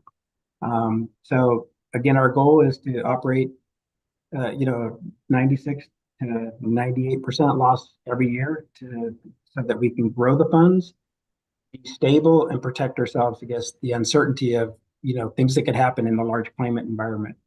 Even though we have stop loss, we just have to be prepared for that. And I know this is a busy slide, so you'll see this, and I'm not going to go every one of these, just so you know, but just a couple of observations. This is January pool, so you can see they actually went down in cost. So that was an interesting observations. They had 6 high cost claimants, that a total of over the $300,000 spec. So those were just a couple observations on January. For October pool, this is without stop loss reimbursement, just so you know. So it's going to be adjusted down for stop loss that you'll see on the next report, but just at the face of it, that's a massive increase. And then 9 claimants over 300,000. Okay, so and that's a +6 just in 1 year of high cost claimants, just in the October pool. So that's what I was referring to earlier about what's going on. Now this is October now adjusted for stop loss. So it did come down to 13,000 when you adjust it for stop loss, but it's still an increase. that's going on.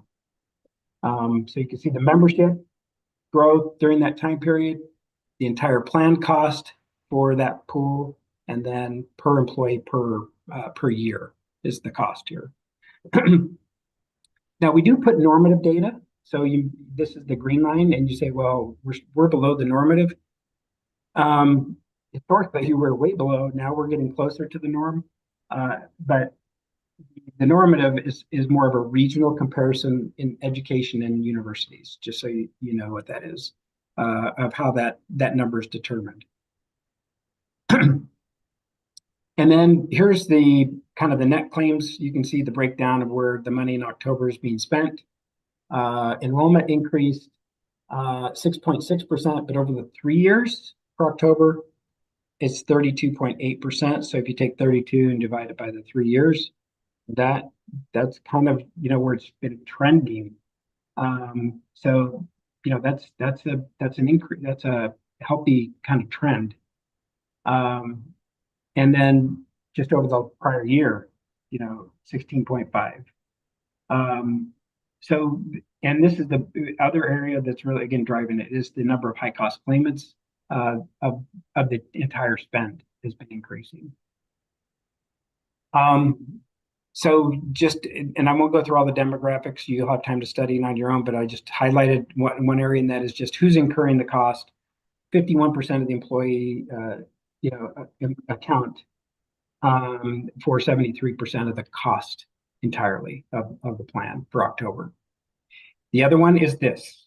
It's always about the older population. We brought it up multiple times and we'll continue on our RPM strategy. This is where we're getting this, it's the aging population, and that's why we need those young people on the plan, is that those 60 and over are incurring high cost claims. So that's why Medicare education is so important. That they understand that, hey, if I'm 65 and older, there are some options. Now we understand that you're still working or your spouse, is not eligible for Medicare, then stay on the plan more than likely. But as much education as we can get out, for those in that category or approaching that category is important. And then top medical conditions, I've shared that before. This one was this last year, which we know was the outlier claim. Childbirth was number 2, neoplasm, musculoskeletal, and respiratory. Utilization, again, I won't go through all these details, but this just gives you a snapshot picture of what's occurring. Routine care and unhealthy behavior. 32% are getting wellness care. The norm is 42%. So this is why we're doing the screenings. We're trying to promote that. Mitigation and avoidance is always helpful. And then 87% with the physician contact. That's actually pretty good. And then 13% with no physician contact in the year. And these again are just some preventative things. I'll let you peruse later on after you receive this. And then here's one thing that on the trending that I noticed here it's the utilization per thousand, which is generally correlated to a lot of musculoskeletal. So that's again why we'll always be exploring vendor solutions in the musculoskeletal area, because that's consistently a high cost claimant area, but also in this population, it's a higher utilized area. Behavioral health. We did have kind of an upsurge in 2023. These are the claims. Anyway, and this tells you just kind of the comparison what happened over this time period. We do have some mental, these are different type of modeling that of the different resources that can be considered to help in that area. We have E&I, and that's also something we will push and communicate, consistently. Cancer utilization, it just gives you the data and detail of what's occurring. It's always going to be in generally the highest cost area. There are vendors that do screening events now. There's 2 or 3 of them in the marketplace. And one of the items I have listed at the end is maybe bringing forth to the committee a couple of the vendor options to explore. I think you're going to see this next year that they may even put cancer screening as a preventative service. Just simply because of the cost exposure to employers, and it's a good thing to do. And the technology around screenings for cancer have accelerated greatly in the last couple of years due to technology. Chronic conditions, probably the biggest areas, what we're seeing is the cost per claimant or per condition for chronic disease conditions. And that's these categories right here. And coronary heart disease was at the top of the list. Musculoskeletal, and we mentioned this before, it was, I think, number 3 high cost claimant category. And it's happening majority in this outpatient setting. In fact, that's a duplication from another slide. Apologize. And then just by claim type on the pharmacy. So this just tells you, this gives you the what our cost structure is. These are generic cost, about $8 per script, $209 for a brand, a multi-source brand, and then your specialty drugs are up here in the high cost area. So we look at this just to see what's trending in each of these categories as it relates to pharmacy. But the cost, as you can see, is consistently going up. And this just tells you by actually prescription drugs by themselves. Ozempic, Wegovy are still listed up there in Mounjaro, but we anticipate that this report will be different next year because of what the changes that we showed you earlier and what we see as the trend occurring. And these are what we call kind of the planned cost drivers. High frequency and inpatient outpatient. Again, this is just the October pool. And then expense. So in outpatient, we think, again, that's the musculoskeletal predominantly. High utilization, high cost. And then inpatient surgeries, it's the average paid is high. Those are the ones that are generally driving the entire cost exposure. Then this is the actuarial risk index that is established each year through our HPI report. Again, what this is it's an industry platform which leverages the algorithm to develop relative risk scores in the member level. It's based on demographics, clinical markers, comorbidities, medication adherence, etc. So it actually is calling next year to slightly go down for the October pool. But the very high category is actually up, and that's what could be most concerning because our highest risk individuals can actually be increasing costs.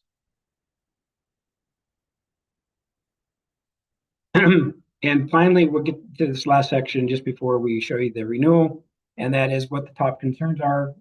Health insurance, and this is the national report that we tabulate and extract from different sources, and we also do our own survey as well. But health insurance cost is always generally at the top of the list.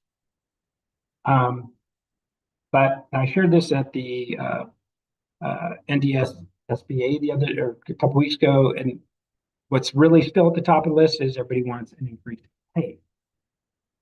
And I also showed this next report at the conference. Not this one, but it's the next one. But this is just the area that are driving these cost areas. And as I mentioned before, the stop loss market is at a 14.5% or X of $2 million claimants. This is the industry that in fact, this report just came out. They had a conference this week. This was one of these release items that they came out with. And the average stop loss increase in the marketplace is 22 to 25%. forecasted for 2025.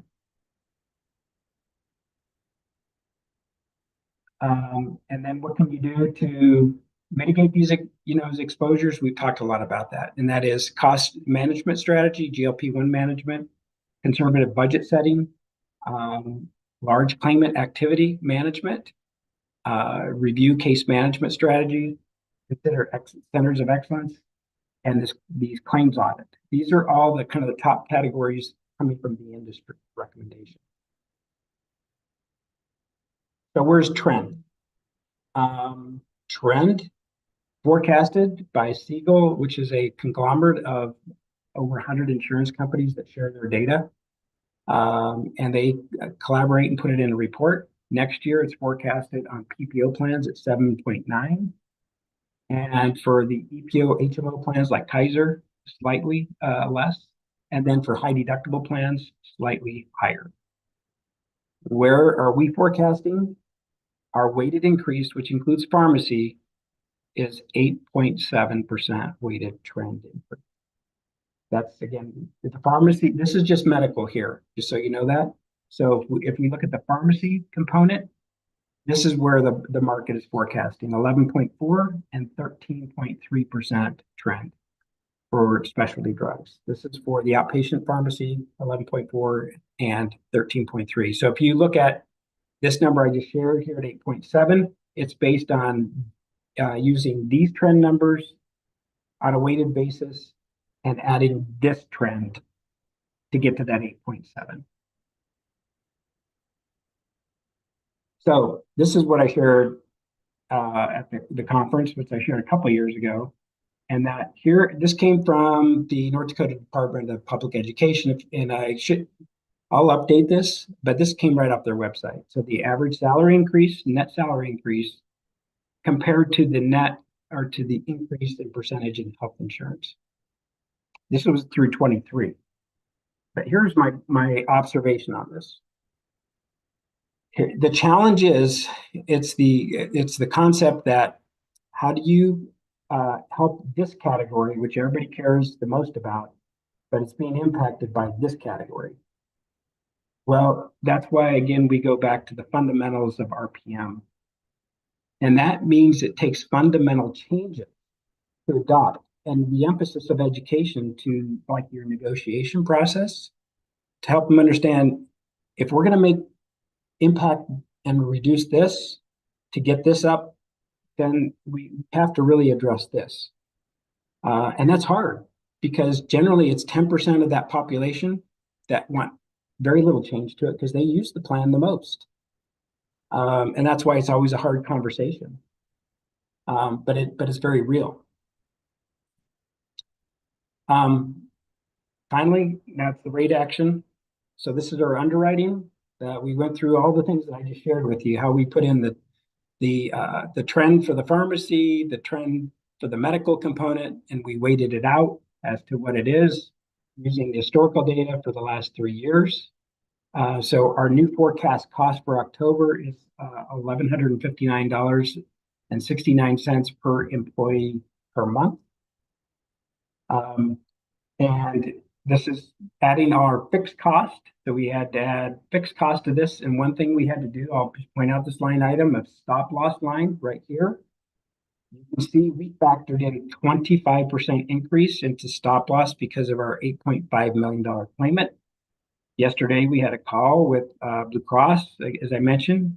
We wanted to get an understanding of how, and just to give you some concept, Blue Cross doesn't take all that exposure. They layer it off, and they admitted that they do, okay? But they also, and this is going to be a negotiation. I'll put it out there, and the reason I wanted them to kind of take their position is because we wanted points to know how we can negotiate. We put in 25% increase just in this one category. Well, you can see that's almost $20 per employee per month, or an increase of $500,000 just in stop loss.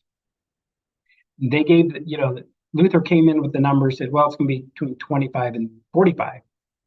Well, I made the comment to him. I said, we're going to hold you to that bottom line number, 25. But the reality of it is that's a one and done situation. And that's why it's going to be a negotiation, because that's a go forward number, whatever that is, that next year and the year after that. So they're not going to have that much exposure, and that's why we have to negotiate. But I'm just being transparent on what's going on that negotiation. So after we put all of that into the model, what does it be? What does that end up being? 9.86. But just so you know, if we settle in the middle at 35% increase to the stop loss, that could be another 0.5 adjustment because of this $8.5 million claimant that we've got. Anyway, we ended up at 9.86, which is higher than what we did for the January pool this year, because they're operating at a lower price point. I think they were just under 5% for their renewal.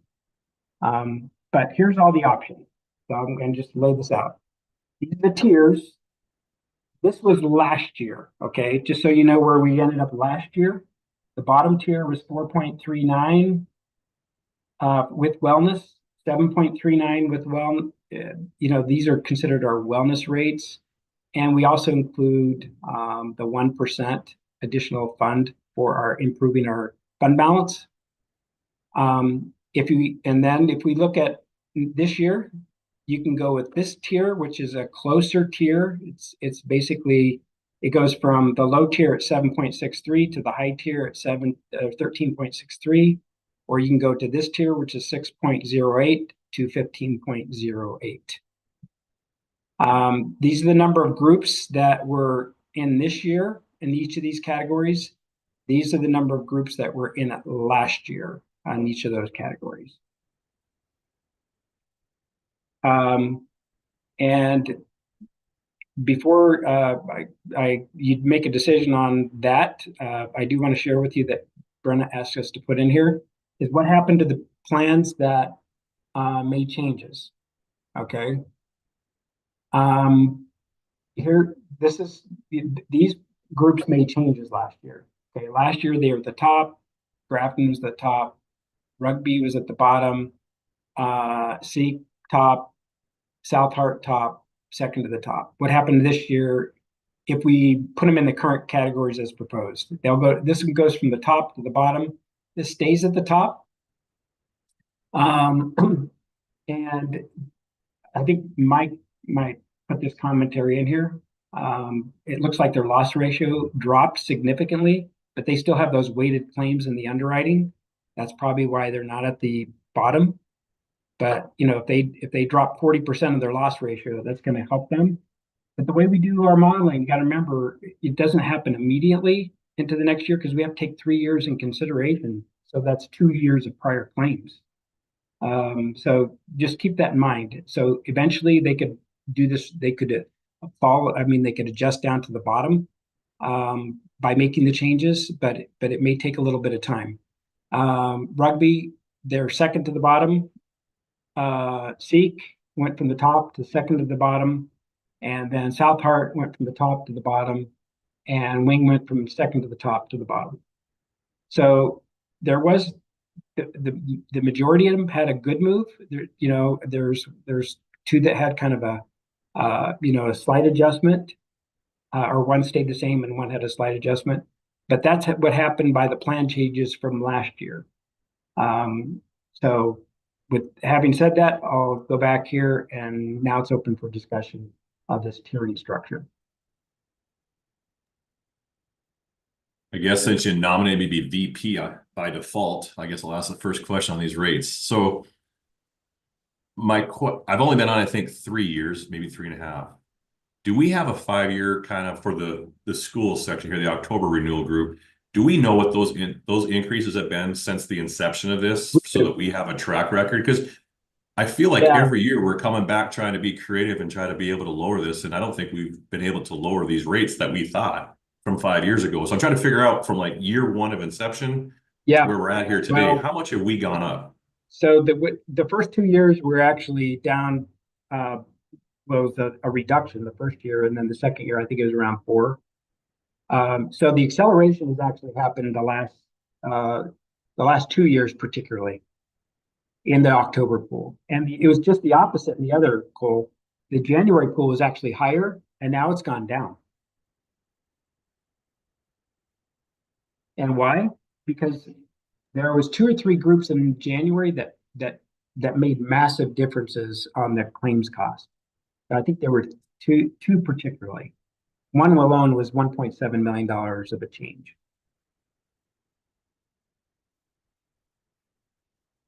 So the reason why we're operating as an overall pool still around 5%, it's a little over 5% when I did from the very beginning, is because of that. You know, one was low before, now it's high, now it's escalating higher. The other one was higher, now it's less, and now it's going down in trend. I But think overall, it's still around just slightly above 5% since the beginning.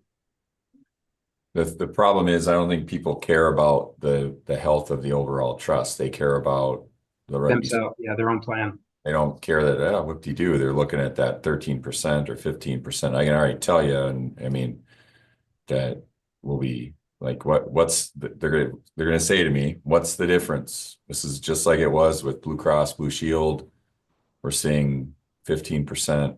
I mean, I am glad when you showed the previous. I mean, I'm annoyed that our group had a higher loss ratio after we made some pretty big changes, and it was a pain in the neck, and we still didn't benefit.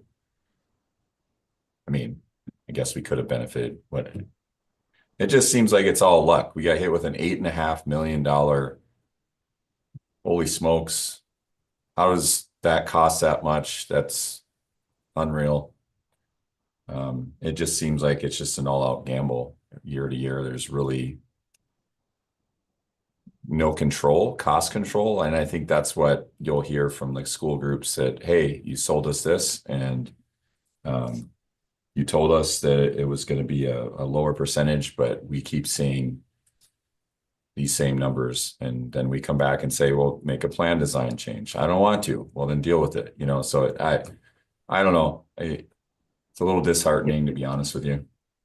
Well, It is, but if you don't mind, I'm going to share too, Randy, and I did share this with Mike and I think Brenna this past week, and it's a bigger picture thinking process, but I do think this is something we're going to need to consider. I'm not going to go into the details of the bills or anything like that, but I can tell you that our state legislature, property tax is 100% top priority in the session. And all of the bills that we have seen that have come through, and I know that the House just passed 3 to go across to the Senate, but all of those property tax bills have caps on political subs, which means it's going to affect schools, parks, cities, and counties, who is everybody in our pool. And the magic number, which they have no rhyme or reason on why they picked 3%, but the number is a 3% cap. And I can tell you, we've done some, just some scenarios of what does that mean, let's say in a county that doesn't have a lot of growth, but what could this look like for a smaller county? And when we looked at a 3% cap on property taxes, being able to give a 2% pay increase to your employees and covering benefits almost eats up that entire 3%. So I'm just letting you know that there may be some things we as a trust are going to need to either become more efficient or finding ways to try to be proactive in reducing those costs, because it's going to be real. A 3% cap is looking very real to all of our political subs with future budgets. And when you look at the cost of health insurance for a lot of our political subs, it's a big chunk. So just keeping that in mind as we move forward, we'll see what happens with the session at the end of May and which one comes out. But I will tell you, it will be something. And every bill that we've seen has 3% as a cap. So yeah, just something to think about. But this is really disheartening to see, though. I agree. It's hard to see these kinds of increases when we're kind of hoping for a win. Well, it's not looking good for public schools anyway in the legislature, so. What's the difference between the option 2? Is there 8 tiers or? well, no, just 4 tiers. So this bottom one just shows you last year. Oh, okay. It's really between this option 1 and option 2 down here. The bottom one's not an option. We need to correct the option 2 and option 1 dates to reflect 2024 through 2020, or sorry, 2025 through Yeah, 2026. Whoops. For option 1 and option 2. So otherwise, That's true. Sorry. yeah. And if you go back to that last slide, Randy, I think it's critical too that, I mean, this looks okay. But like, so it gives people incentive to think about, well, I'll make these plan designs and here's some real life examples, changes, because I think you mentioned last year when we were talking about sort of, we got, I don't know what number it was, 59 plan designs. I have no idea. It'd be There's a lot. Yeah. more efficient to have a handful, I'm sure. And that'll be a hard lift, but we've got to see, like, I don't know, I reached out to, and I know you work with this district, but I've asked like self-funded insurance. I know it's one district. It's like, man, their costs are completely different over a year, you know, like it's like 0 to 5% every year. It's very consistent, and this just doesn't feel very consistent. Yeah. That's what everybody was sold on. And, you know, you've heard me say this 100 times, and I know Steve Olin has chimed in too, that we have to have, and I don't know. So I think then we need to make some major adjustments so we can get to that point of having a very consistent rate in a volatile environment. Well, those groups that typically operate in that 0 to 5%, just so you know, they've adopted the most aggressive plan RPM strategies. And it took a while for their committees to really get on board with it.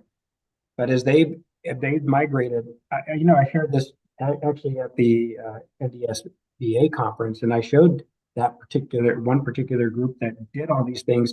They're paying less cost now than they did in 2018 as a school district per employee. Why? They made really bold, hard decisions to do it. And they did it with the teachers that sat in that meeting, and they voted. They said, I'd rather have more money in my pocket than for those that are going to use the plan a lot.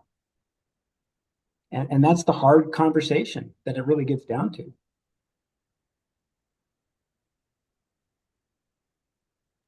You go back to the rates. Yep.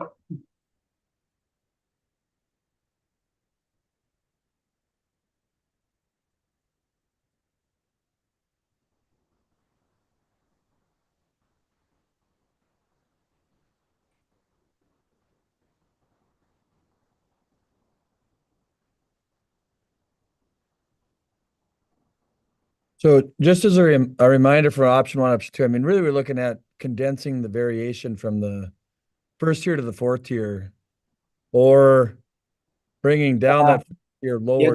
It's just a narrow band, Steve, Yeah, between the top and the bottom, and kind of condensing. And I think in the past, we've chosen that narrow bandwidth, right? To try to keep that top tier down a little bit. I mean, the tier 4 is subsidizing it to a degree to bring that top part down a little bit. Yeah, that's what it is. But has that been our historical stance then, as we've tried to take the option with the least variance from tier 1 to tier 4? I mean, I think that we did that last year, but I can't recall. Well, actually, it was a little bit wider last year because 4.39 to 3.39. Right.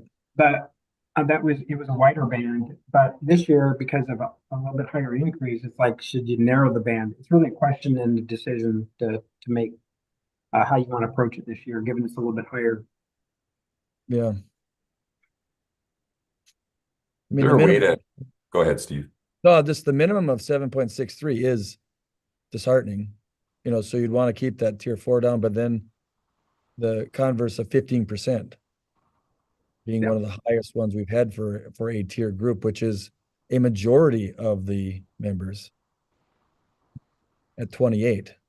Yeah, 28 of all the tiers. Not majority of the members, but the highest tier. The highest number of groups that will get into that category, right? Yeah. Yeah. So. Is there a way to incentivize? I know you guys say, I mean, you give examples, but I mean, I don't know. And that's what happened to us last year. We said, well, hey, we want to go lower, give us that. You know, I suppose, I don't know if there's a way to, Oh, yeah, this is a starting point. yeah, If yeah, they're willing to make the plan changes, we'll get the rates down. yeah, That's another important point of context. yeah. And John can speak to that more than I can, because he did most of that negotiation, but we saw big changes in some of these groups willing to do some of those, some of the out-of-pocket differences. I think as much as 8-9%. So they, even at the top tier, if they started at 15, maybe they're ended up at 5 or 6.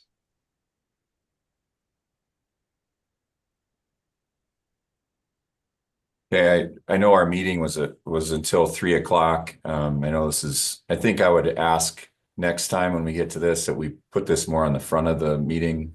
You know, I know you had to get through a bunch of stuff, but I think at the end of the day, everybody's waiting for this point, Sure. Randy. Okay. So We'll do I think down the road, let's try to do that. Yeah. We'll make it work for sure. With that, other discussion, do we have a recommendation going forward? This is what we have before us.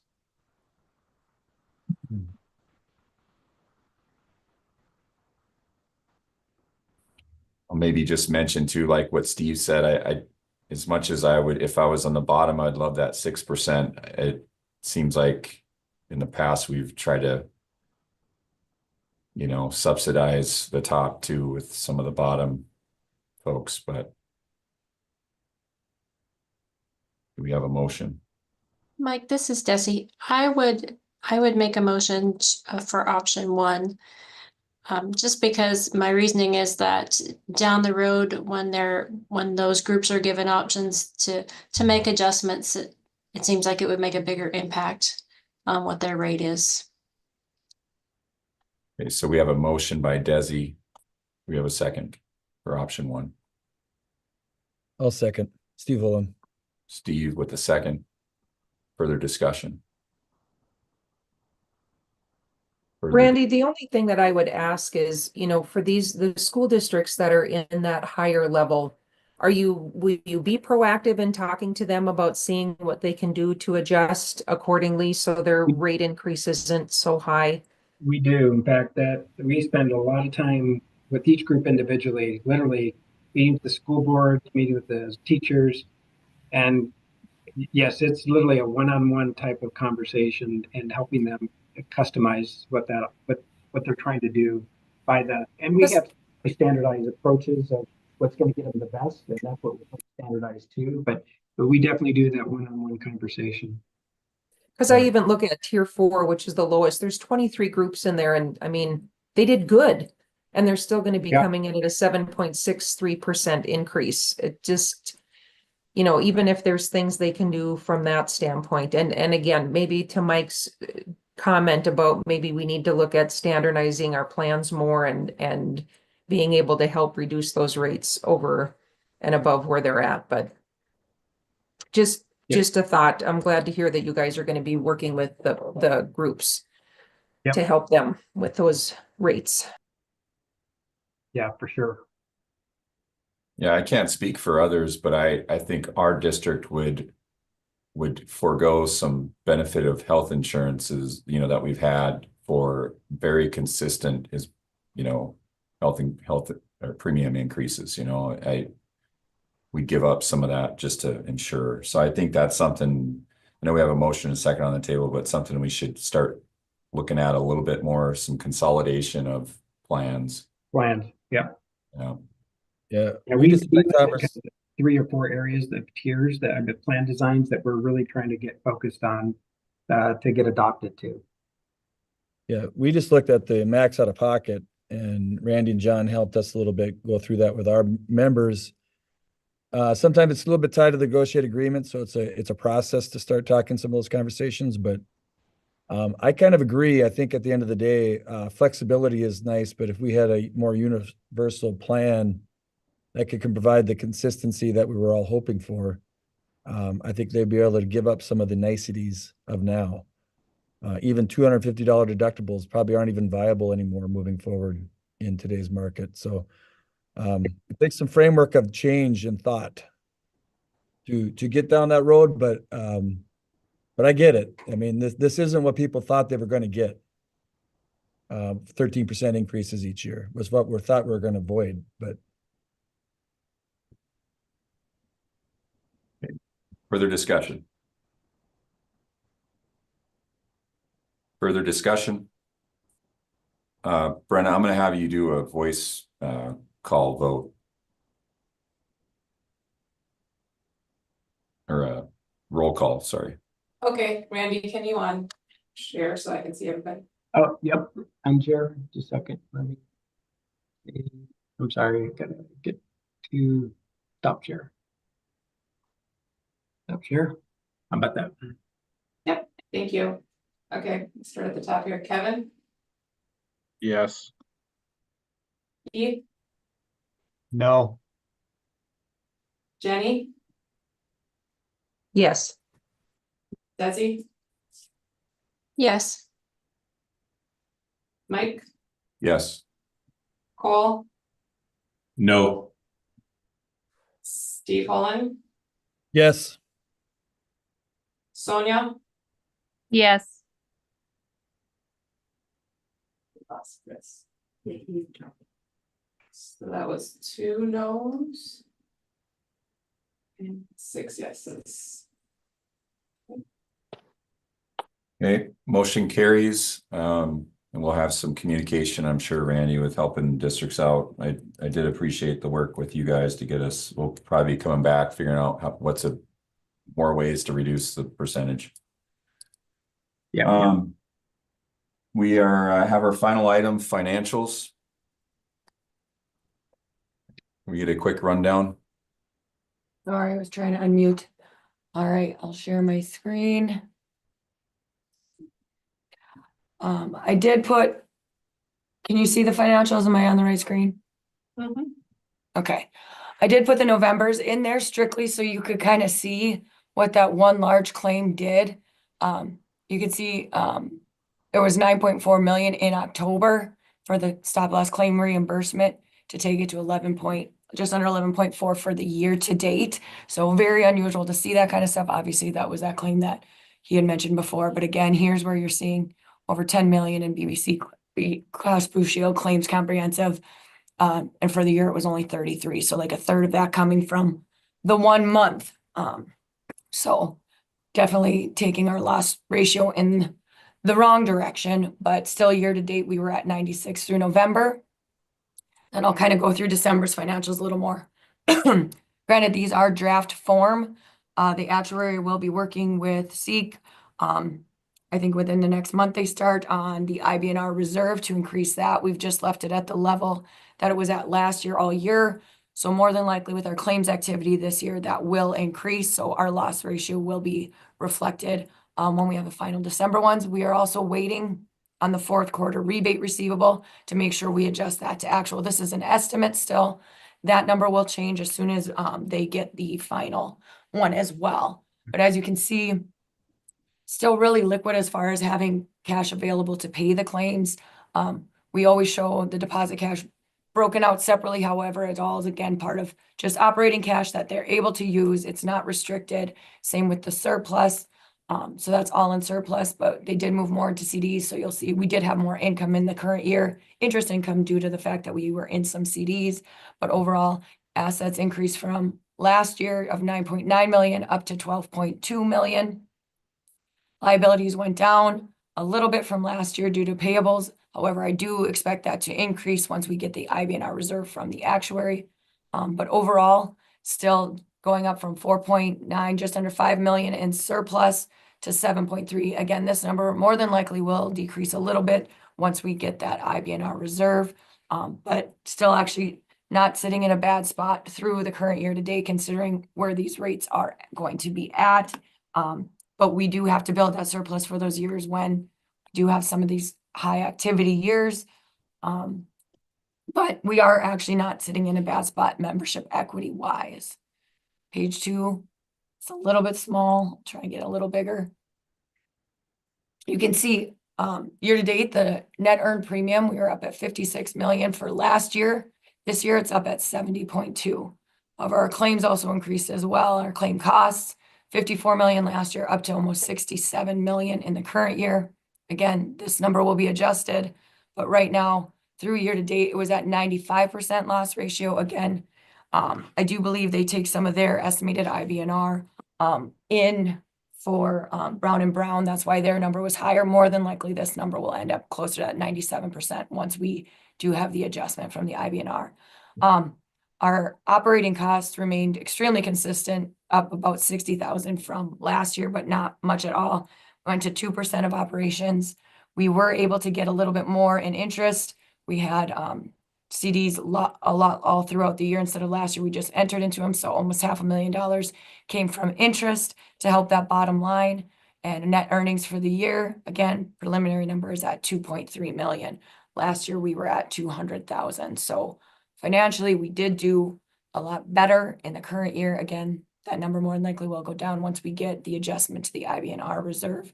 But it is in a good spot as far as at least we're continuing to increase to be able to build that surplus.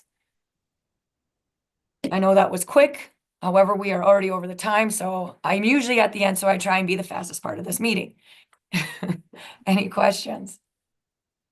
I think this question is more for Mike, I guess. You know, we spent a lot of time on all the preliminary stuff, and then we get to these costs, and then we get to the financials, and it seems like we're making big decisions. It'd be nice to somehow see this in advance and then have more time to think about it and then prepare questions for this meeting so that we're a little more, I don't know,